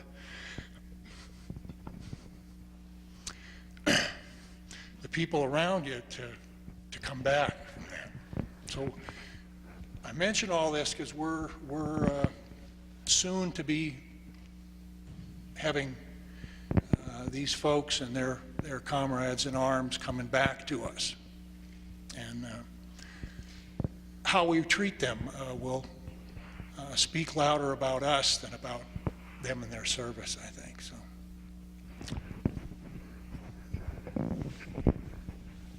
I'd just kind of like to take a moment, listening to the other gentleman here and the lady.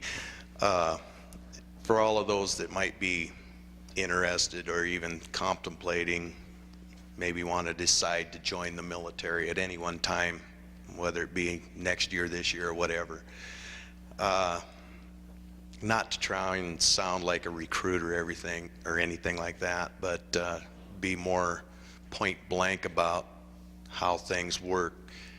There's a lot of great things to do in the military. It's not all infantry, it's not all being a tanker or a pilot. There's the support things, driving a fuel truck or water purification unit or anything like that. There's a lot of great opportunities. On the other hand, to be upfront and blunt, about the only way I could say it is, once you make that decision, or once you consider making that decision to join the military, one thing that the recruiters won't tell you is you better be willing to follow through with your contract. Okay? Following through with that contract means being willing to give your life for what you believe in or what you want to do. Okay? They never told me that 25 years ago when I graduated from Hellgate here and went into active duty. But 25 years later, I'm still up here doing it. To give you an idea, yeah, there is a lot of fun things to do. You bet.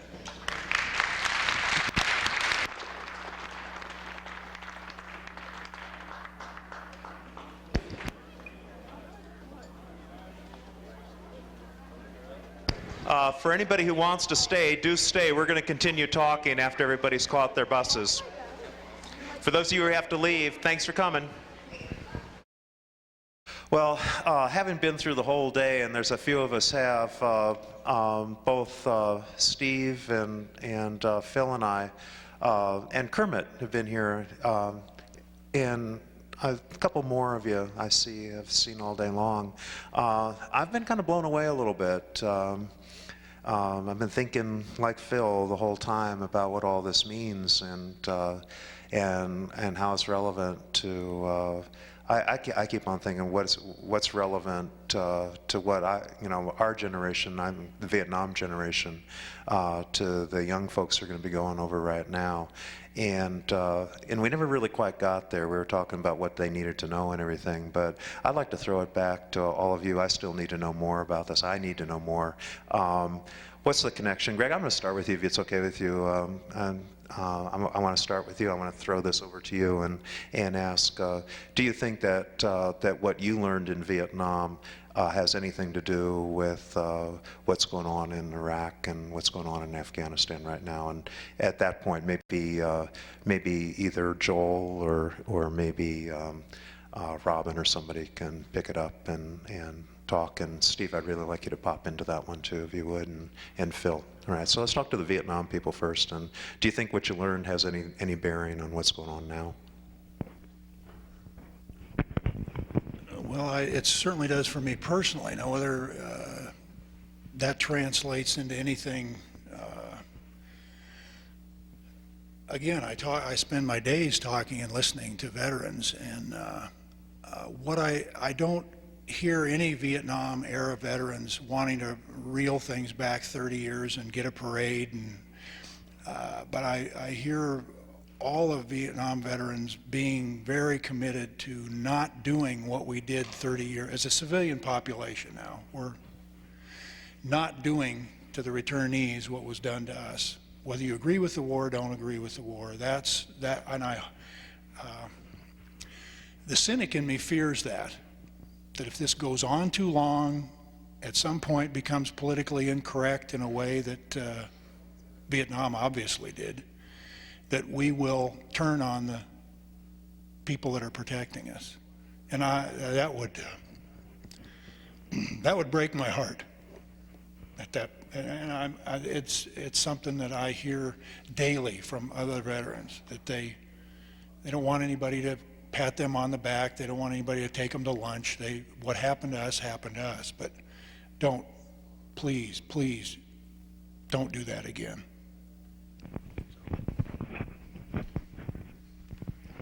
I was thinking of a man that I knew in infantry officer candidate school named Charles Barnett.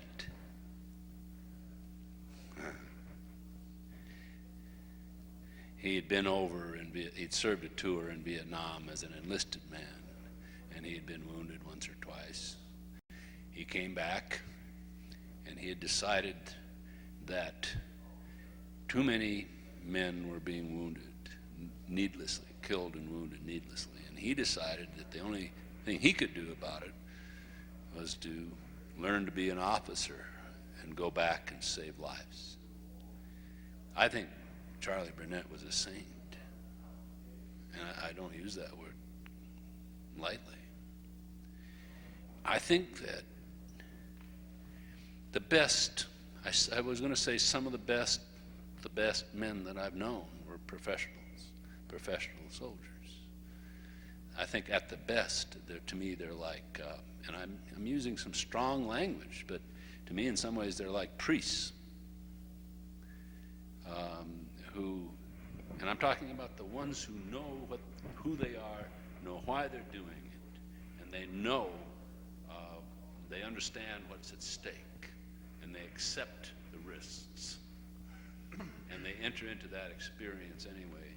To me, it's like a priest subjecting their body, their soul, their spirit to a higher calling. I think that what's happened in this country,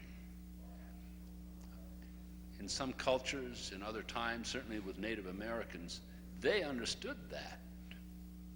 They understood that. They understood that you don't send a man off to war. What you do is the boy begins to study and to understand. And so that when the time comes, he goes off as prepared as he possibly can be, as respected as he possibly can be.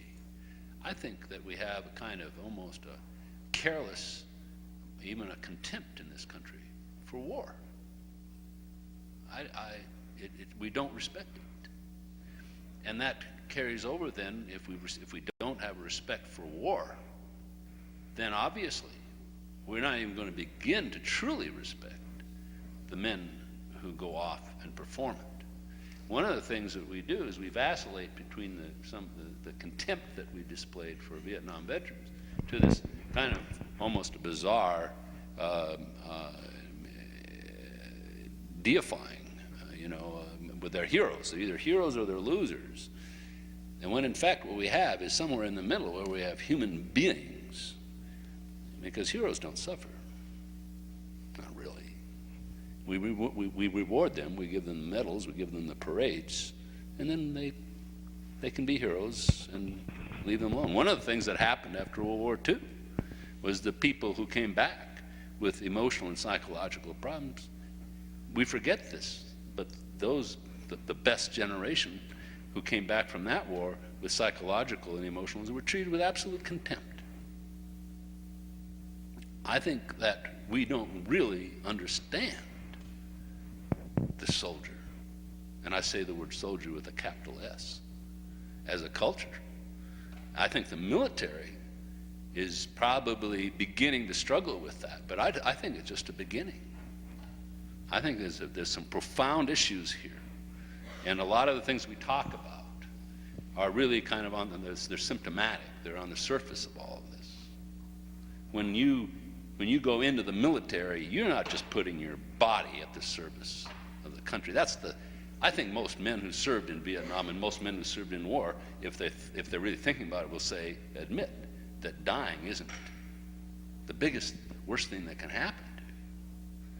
I think that when the professional soldier, the true soldier, knowingly almost turns his being over, his heart, and to some extent his soul. Because the things you're doing are putting marks on that soul. It isn't just on your body. It's not just on your heart. It's putting marks way down in there.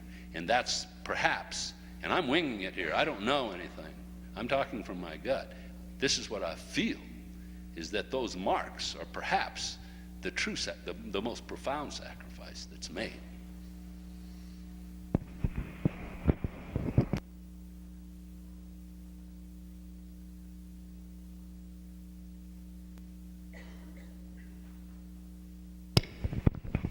It's extremely difficult to follow Phil.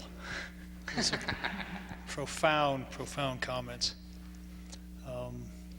We are receptacles, though, of our experiences, if nothing else. I know that I have a very good friend who's still in the Montana Army National Guard.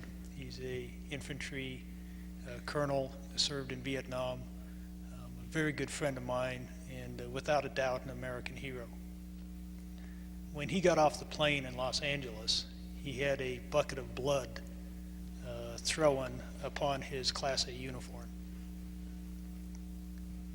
When I got off the plane in Atlanta, Georgia, we went through the customs line, and we were in our DCUs, and every one of the customs agents that were there stopped whatever it was they were doing and applauded the soldiers that were coming off the plane. And that was picked up by all of the immigrants, all of the people returning from other countries, those waiting to go through customs, followed with the same suit. As I continued my journey across the United States, bouncing from one air terminal to another, again in DCUs, total strangers were coming up and hugging me. I had one that I hugged back. He said, "Man, I love you. I love what you guys are doing, but I don't agree with us being in Iraq." So I hugged him back, because that's what soldiers want time and time again. We want to know that the democracy is working. We want to know that the Constitution is working the way that it is designed to work, and that the American soldiers, the airmen, the Marines, the naval personnel, they are going where it is that this nation has asked them to go, with a full dialogue and a full discourse. Not that everybody in America needs to agree, because that's dangerous when that happens. Then we become a fanatical nation. As an American soldier, it's a great time to be in uniform. If you take a look at the polls, the United States military is the most trusted institution in the society of the United States today. It far surpasses the second place, the third place. That's a little disconcerting. It's a little heady, but it's a little disconcerting also. Because there's a fine line between militarism and a democracy. Supporting the soldiers is important. Supporting the processes may or may not be important. You can support and love a soldier without supporting and loving what that soldier does. And the soldiers, I think, the ones that I've served with, understand that difference. And we want that difference to be recognized. We're doing things that most other people, 85% of America, refuses to volunteer to do. So we're counting on that 85% of America to make sure that we're being steered in the right direction, that we're being utilized for the types of things that we need to be utilized. And the policies that put soldiers into combat cannot be different, must be different, or cannot, depending on your perspective, from what it is that those soldiers are doing there. The combat itself, the engagement itself, whether we should be in Iraq, whether we should be in Afghanistan, as has already been mentioned by my colleagues, is indifferent to a soldier. We're there because we were told to be there, period. And while we're there, we want to know that America is still talking about whether we should be there or we shouldn't be there. Because 100% backing of a policy that somebody has set into motion is dangerous. That's a slippery slope that you start going up. And it's very difficult to retrieve a national body from something like that without a dialogue and a discourse. So I think that when I look at the differences, you know, I'm a product of my own experiences.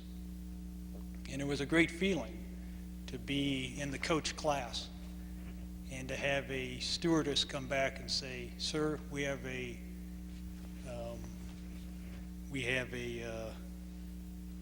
I never write up there, so we have a first class seat for you." And then it was a great feeling to be able to deny it, to say, I sincerely appreciate the offer, but I'm very comfortable sitting here where the American taxpayer is putting me. Wow. So it's That's great. That's great. Love that. So I would just offer. Because the general would have taken the seat. So I would just offer that as long as the democracy is working, the soldiers are going to continue to be honored to be served.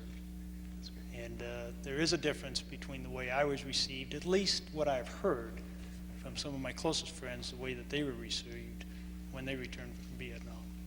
And I know that my transition, I'm imagining that my transition is going to be much easier because of the way that I was brought home, and I'm not going to have some of the same baggage that some of my fellow soldiers have had.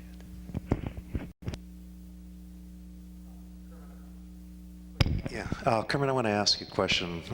There's always this little cynical side of me that comes out that you kind of put right, you know, but my cynical side says right now that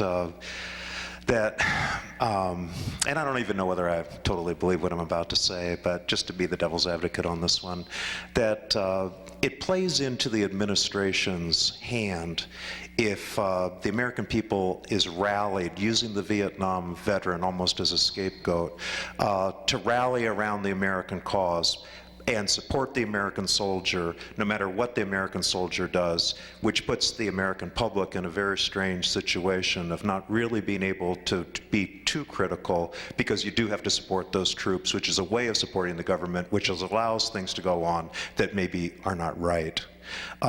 Do you think that there's sort of a danger in not, I mean, I'm totally with the idea of not making soldiers pay for the country's sins, but what I'm wondering is there a danger in putting too much emphasis upon the American soldier, putting the American soldier on the cover of Time magazine, etc., as a way of also not letting the public realize that there are things going on over there that we're not being told? Steve brought it up earlier that, and it's maybe a difference in Vietnam, that the soldier over there wasn't told what was going on over here. It's almost the reverse of that now. We're not really being told what's going on over there, and we don't see the dead bodies, and we don't see the suffering. As a historian, what do you think about all that? Well, I'm certainly glad that you've been able to silence Milo McLeod and that others of us have a chance to offer something here. Yeah, he's been on the roost for too long. He doesn't want his DNA on this. That's what it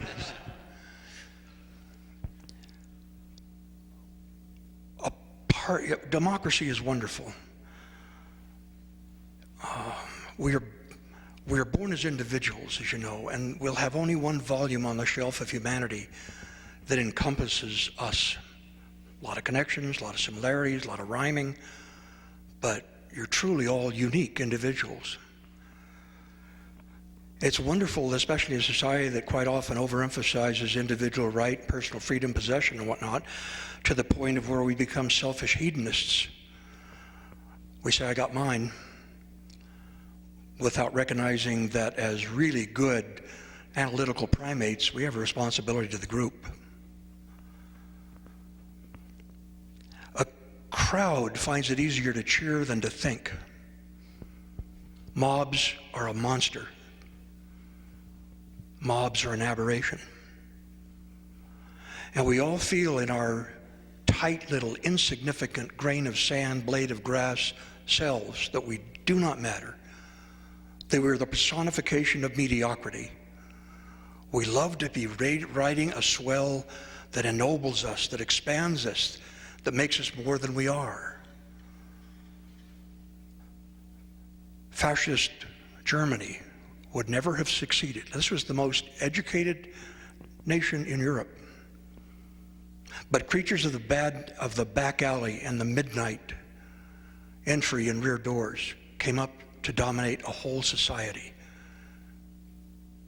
Individuals that, if they were there today, would be in their counterpart of Deer Lodge, or a place where they get permanent medical assistance, cranially, psychologically.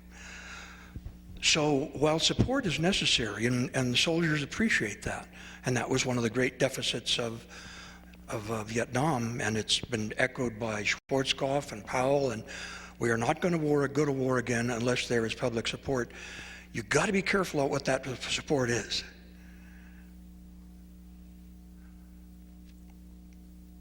Just because you're not with the majority doesn't mean you're wrong. Dissent is patriotic. We do not have a policy of Bill of Rights, free speech, if we can't talk about controversial matters. So there can be, by governments, a misuse of support. There's a famous phrase that it is the duty of every citizen to recognize that your government, no matter how good it is, can become grasping, cruel, insensitive, because they don't know you. We don't live in a village anymore. You know, before 1880, nobody went to a podium to say, vote for me, I will lead you. You didn't do that. That was a mar against national modesty and humility. You sat in your front porch, in your rocking chair, and you waited for a deputation to come to you and say, would you run? Now we have an awful lot of individuals who stampede to the front. All of you know individuals who you'd love to have run as a president, but they're in a university lab, they're in a business, they're running a home for youth.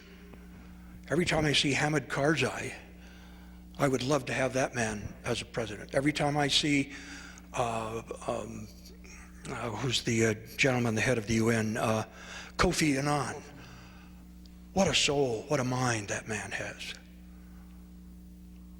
So, yes, be in a supporting capacity, but keep that question mark in your vocabulary. You bet. Yeah. John? Who? Milo. Will you tell us, Milo? Since I've been forced to comment, a couple of things I've heard, and I think it was from Steve,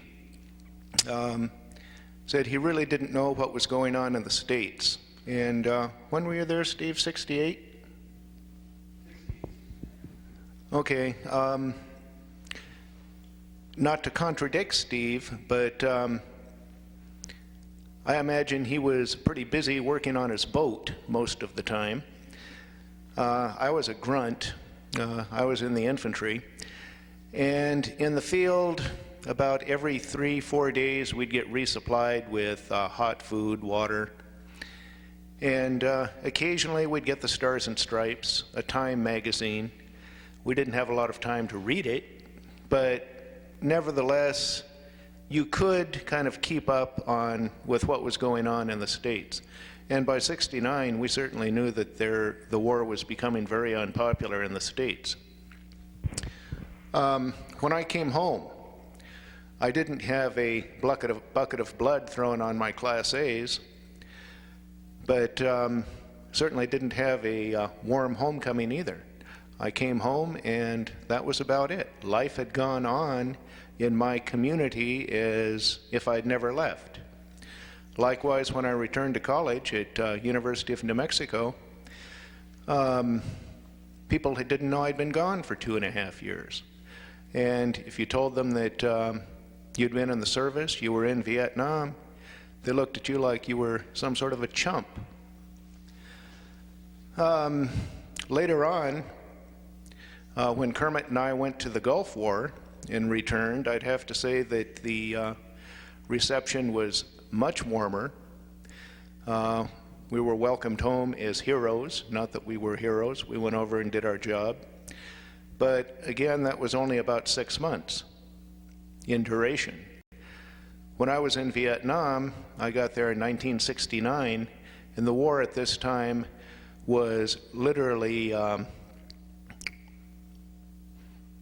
well, let's say 4 years old from 1965 when they started sending large numbers of draftees. But I think the official beginning date was '61. But no, that had been 4 years of very high casualties, of sometimes as many as 250 killed a week. And the American public was tiring very quickly of Vietnam. But no, the homecoming from Desert Storm was very, very different.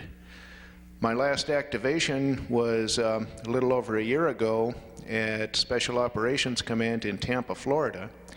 And whereas I didn't go overseas, many, many times I'd be in the grocery store after work on my way home to my apartment, and I'd have school children come up and say, "Thank you very much, want to shake my hand." People on the street, they'd see me in uniform, come up and, as with Colonel Cusker, give me a hug, "Thank you very much for serving." They thought I was active duty and were surprised to find out I was a reservist from Missoula, Montana. And that made a tremendous difference. Well, anything we can do to make your stay in Tampa a little happier, let us know.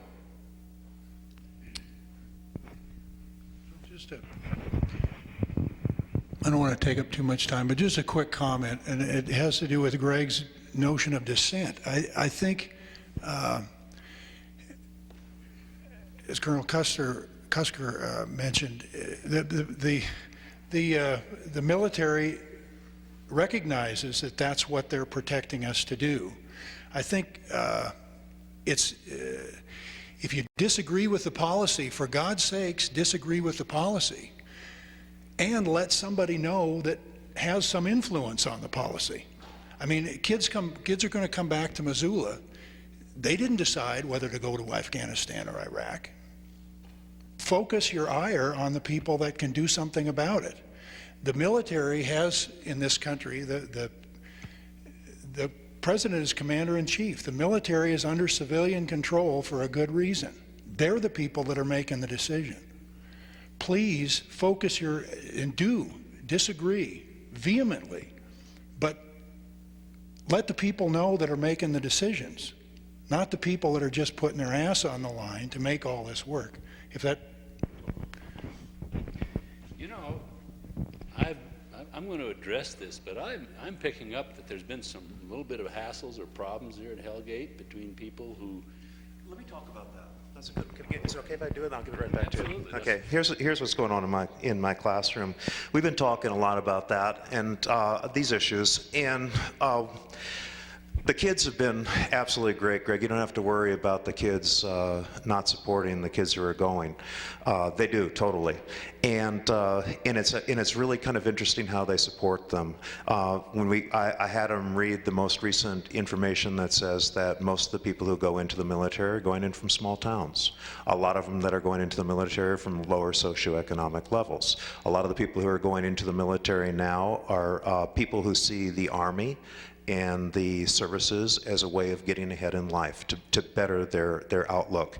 And some of my students, the ones who are very outspoken and very honest, and I encourage that, say that they are glad that there are people who are willing to go out and do this dirty work for the country so that they don't have to, because they would not be willing to make the same sacrifices that the other kids did. So I turn that around again and say, it sounds to me like what's really going on here is that the people who are doing quite well, who have quite a bit of money, who have quite a bright future and everything, really don't want to go into the military. Is that right? No, they don't want to. They see this war as a political thing. They see it as a way of making rich people richer. Very cynical about the motivation of the upper levels, the Rumsfelds and everything. They're pretty savvy about the politics of it. And so then they see the soldiers who are going over in a kind of like double light. And the first light is, isn't it great that people are willing to do this so there isn't a draft and then I might have to go? And that's very self-centered, and they're very honest about it, right?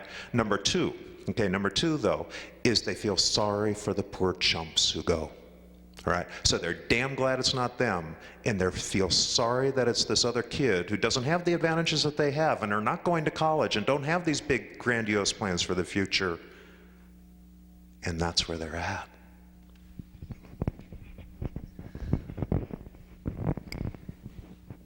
I have to admit that this is a sore point with me. I mean, I grew up working class. All the men in my family went, except for my dad, who had to stay with the ranch. And I made my decision to go to Vietnam it was a class decision, because I saw the confusion. I had no illusions, but I did see that the working kids were picking up the dirty work. I even used that expression in my rationale. So I was raised, you didn't let somebody else do your dirty work. So regardless of how confused and everything, this was dirty work. And so I signed up to do it. And I've heard comments. I remember hearing some young lady saying exactly what you're talking about. She said, I really believe in this war. I think we really need to go in and get Hussein. Are you going to go into the military? Oh, no. I'm going on to college. She was because I can serve my country better, but it is very much a class thing. And I think what we're talking about here is almost, in a sense, a continuation, but a different way of Vietnam was a class war. I mean, the working class went, but our way of responding to them, and this is interesting, because I've been thinking about this, our way of responding to them was to judge them as being somehow worthless, and if things didn't turn out well, that made them still worthless. Losers. What we did after World War II, which was less of a class thing, but still, we came back and we made them heroes. In some ways, this is what I'm getting at, in some ways, calling people heroes can be a cheap payoff. The working class comes back, call them heroes, give them some medals, and then their kids are going to go. And then they're stuck with it, because how can they protest? They got the parades, they got called heroes. They got no complaint coming, and the people that didn't go, hey, we called them heroes, we did our job. So I think we're talking about a kind of insidious sort a thing here, and I think it's something to be thinking about. It is. You know. Yes.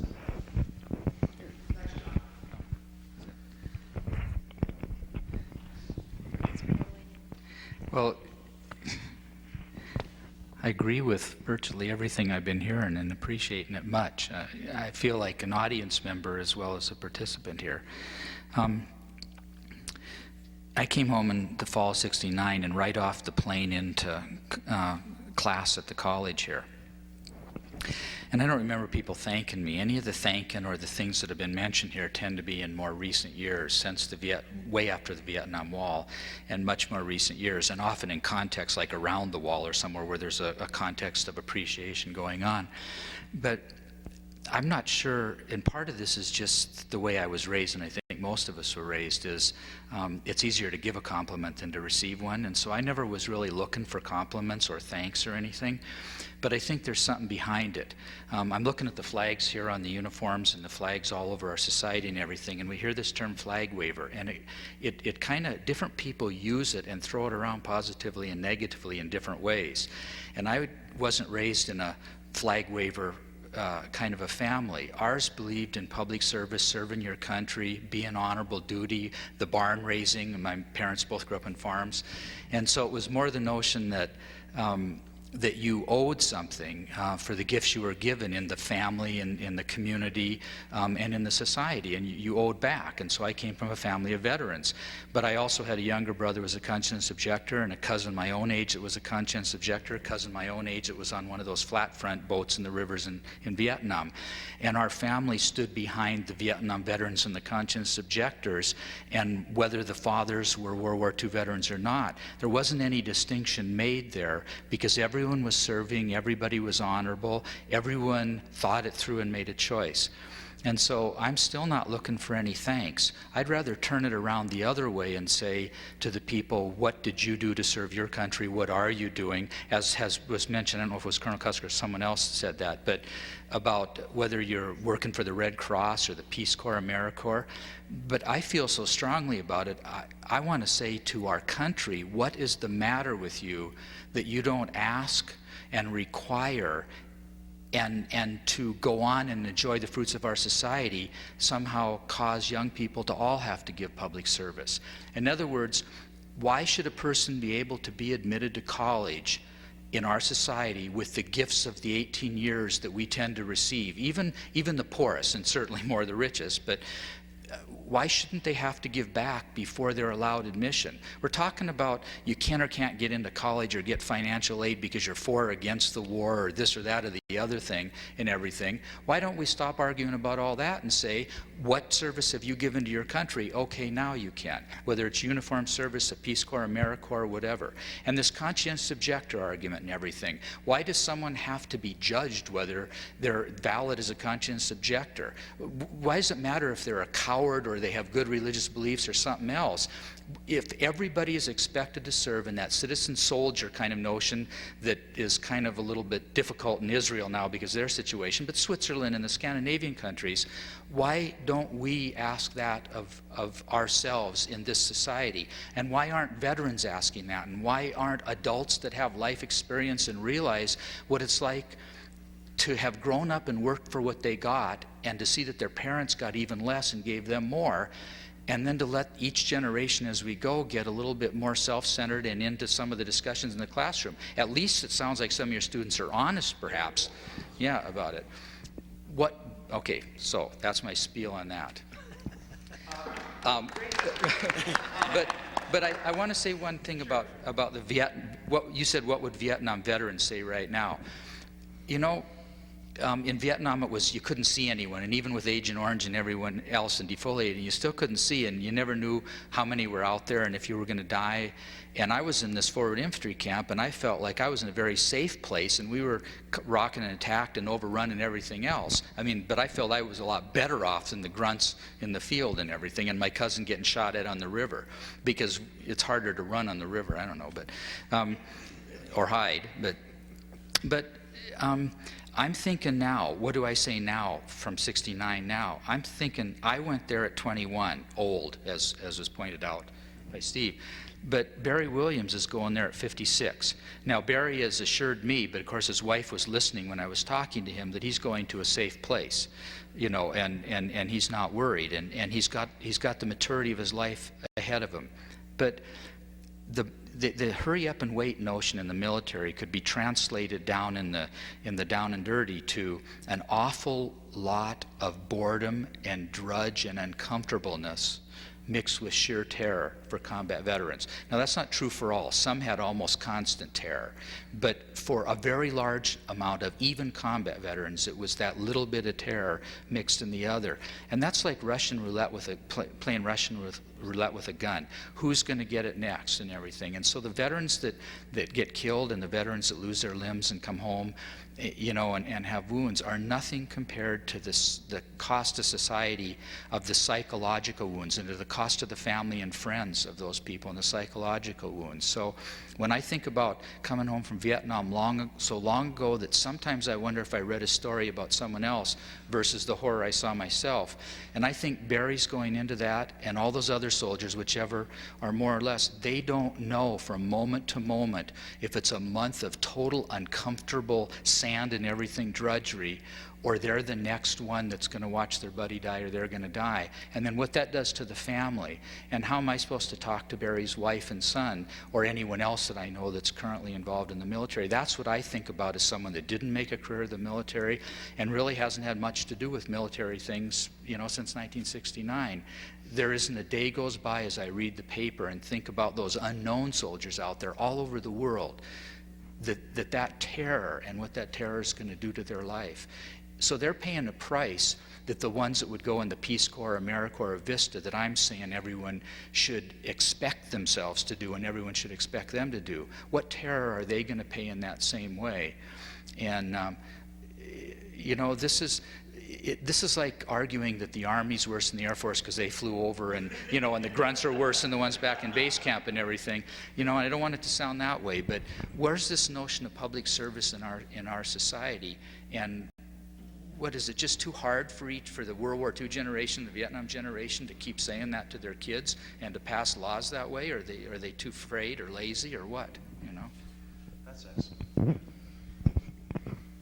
You know, Kermit will back me up on this one, I know. And Steve, I'm going to ask you a question here about this too. But as a teacher, you know, and it puts me in a real dilemma because I look out there and I take a look at my class. I can divide it up. I mean, it's real easy to divide it up between the privileged who are aware of their privileges and very smug in their privileges and aren't about to give up their privileges. And I take that all the way to the very top of the hierarchy of the country because they're just little mirrors of that and goes all the way down to the kids I look out. And that kid's from Clinton, that kid's from Potomac, and those kids have served for generations. Their families have, and it's in their blood. One of the kids said, "It's in my genetic code to go over there." You know, and my heart goes out to that kid, and I know he's going to go, and he will do what he's told, and he's not going to question what he's going to be told because he is doing his duty. You know, and my heart goes out to that kid.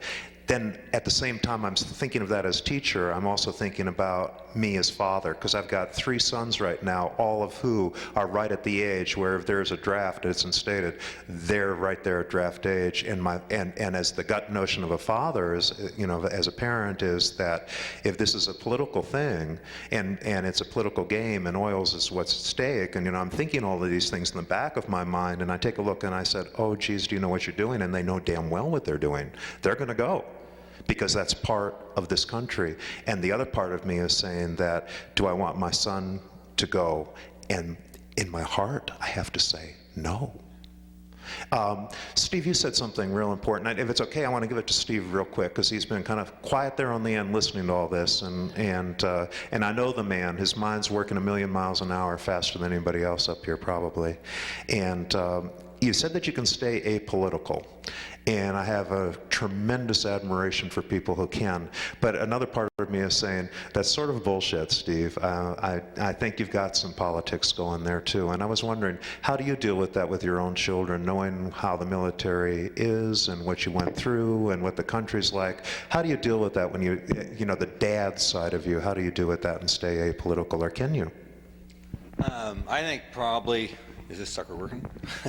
I think my view is, and I would look at it, and I see my son now, he's 18 years old, he has to register for the draft. I mean, he just turned that, so if they ever did come up to it, he'd be in school and stuff. But to me, I would walk up to him and I would tell him, you know, you have a choice. Whatever your choice is, I'll back you up. If you decide you want to run to Canada, or you want to go to this, or if you want to get into the military, I'm behind you 100%. And that would be my answer to him. I'm not going to influence him one way or the other, because the choice has to be his, purely his. It's all choice, and you have to live with those choices. And probably more important than that, you have to learn to take the responsibility for that choice. You know, when I went over there, I said, geez, Vietnam sucks, man. But I'm here, I made that choice, I'm going to give it 100%. And no matter what I do, whatever that choice is, that's what I try and do. And that's why I've raised my kids. I hope that's, you know, if you want to go out and be a dancer and a hoofer and stuff like that, God, give it everything you got. But if you want to be a doctor, hey, do that too. So whatever their choice is, I'm behind it 100%, whether they screw up or not. So, because I'm one of those that if you learn from your experiences, and that's kind of the route it goes. So yeah, apolitical, that's probably the way it goes. Just listening to all of you, I think the root of the whole problem is kind of what Steve just said. You have to be responsible for what you do.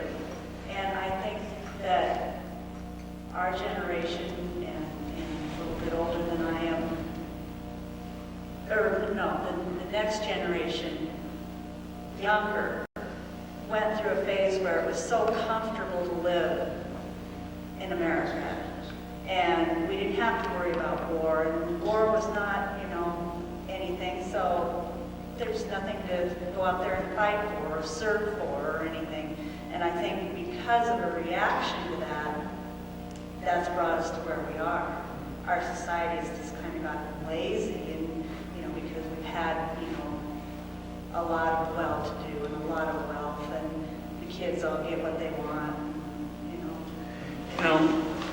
That's just kind of a feeling or a thought that I have.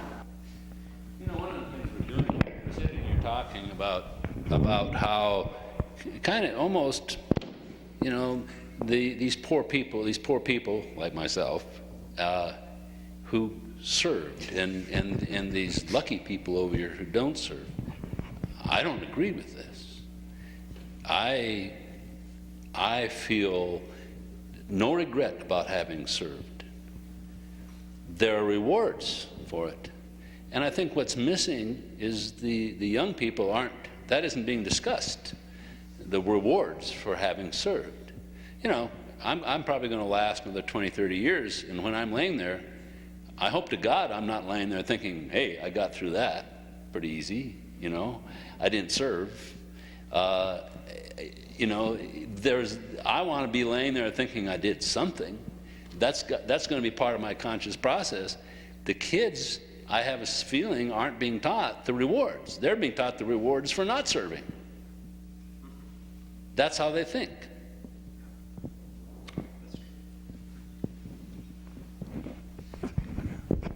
Thank you, Phil. As a former teacher, one of the eras when I was a current active duty teacher, now I'm an active duty civilian, but be active. I would, well,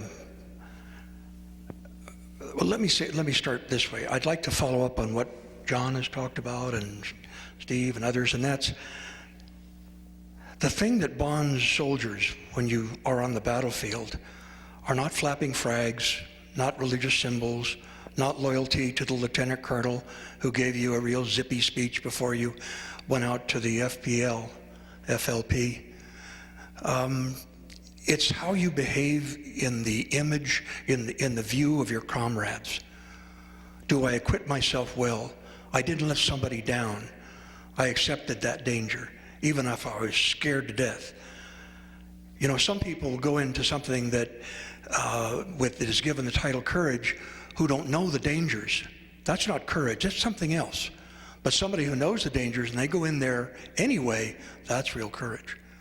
And so that's very important to soldier. But on the other hand, I have great respect. I have absolutely no negative attitude toward young men who went to Canada, or who went to Sweden, or went to jail. In fact, that's even probably more courageous. They're cutting themselves off. They cut themselves off from family. They were in eternal disrepute. They are not going to get any of the government's largesse. And I, as a soldier, sure as hell don't want somebody next to me in a 50% alert in a foxhole who doesn't want to be there. I fear a draft army. I wish drafts didn't exist. I wish the danger was so clear to everybody that you take your musket down from the wall, get out of the beach, and keep the bad guy away. Drafts are a sign that something's wrong, to me. The last thing I'd like to mention, and this is very important in terms of patriotism, I get discomforted, irritated when someone is lacerated for burning the flag. The flag is a colored symbol.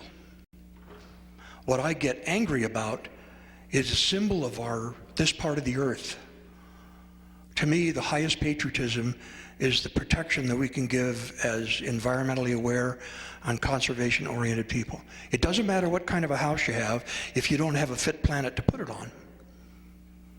If other countries were doing to our natural environment what we are doing, we'd, by God, go to war with them. But because we're doing it, and it represents comfort and convenience, some of the deadliest words I see in the advertising game, it's okay. As a teacher, I was hoping that we not only teach back to the basics, but ahead to the basics. If all of the accumulated knowledge that's gone on in the last 20 years, 50 years since the 1950s, where it's pretty staid and pretty predictable, if that isn't applicable to the classroom, then we're really on a step. I also believe in the 5 R's, not just reading, writing, arithmetic, but respect and responsibility, the other 2 R's. So that's enough of the pontification from on high. We're down to where there's 1 student here and more adults. And I don't know if MCAT is still doing a filming of this, but we might call into question the amount of acceptance that's gone on for this presentation. Cut the film, will you?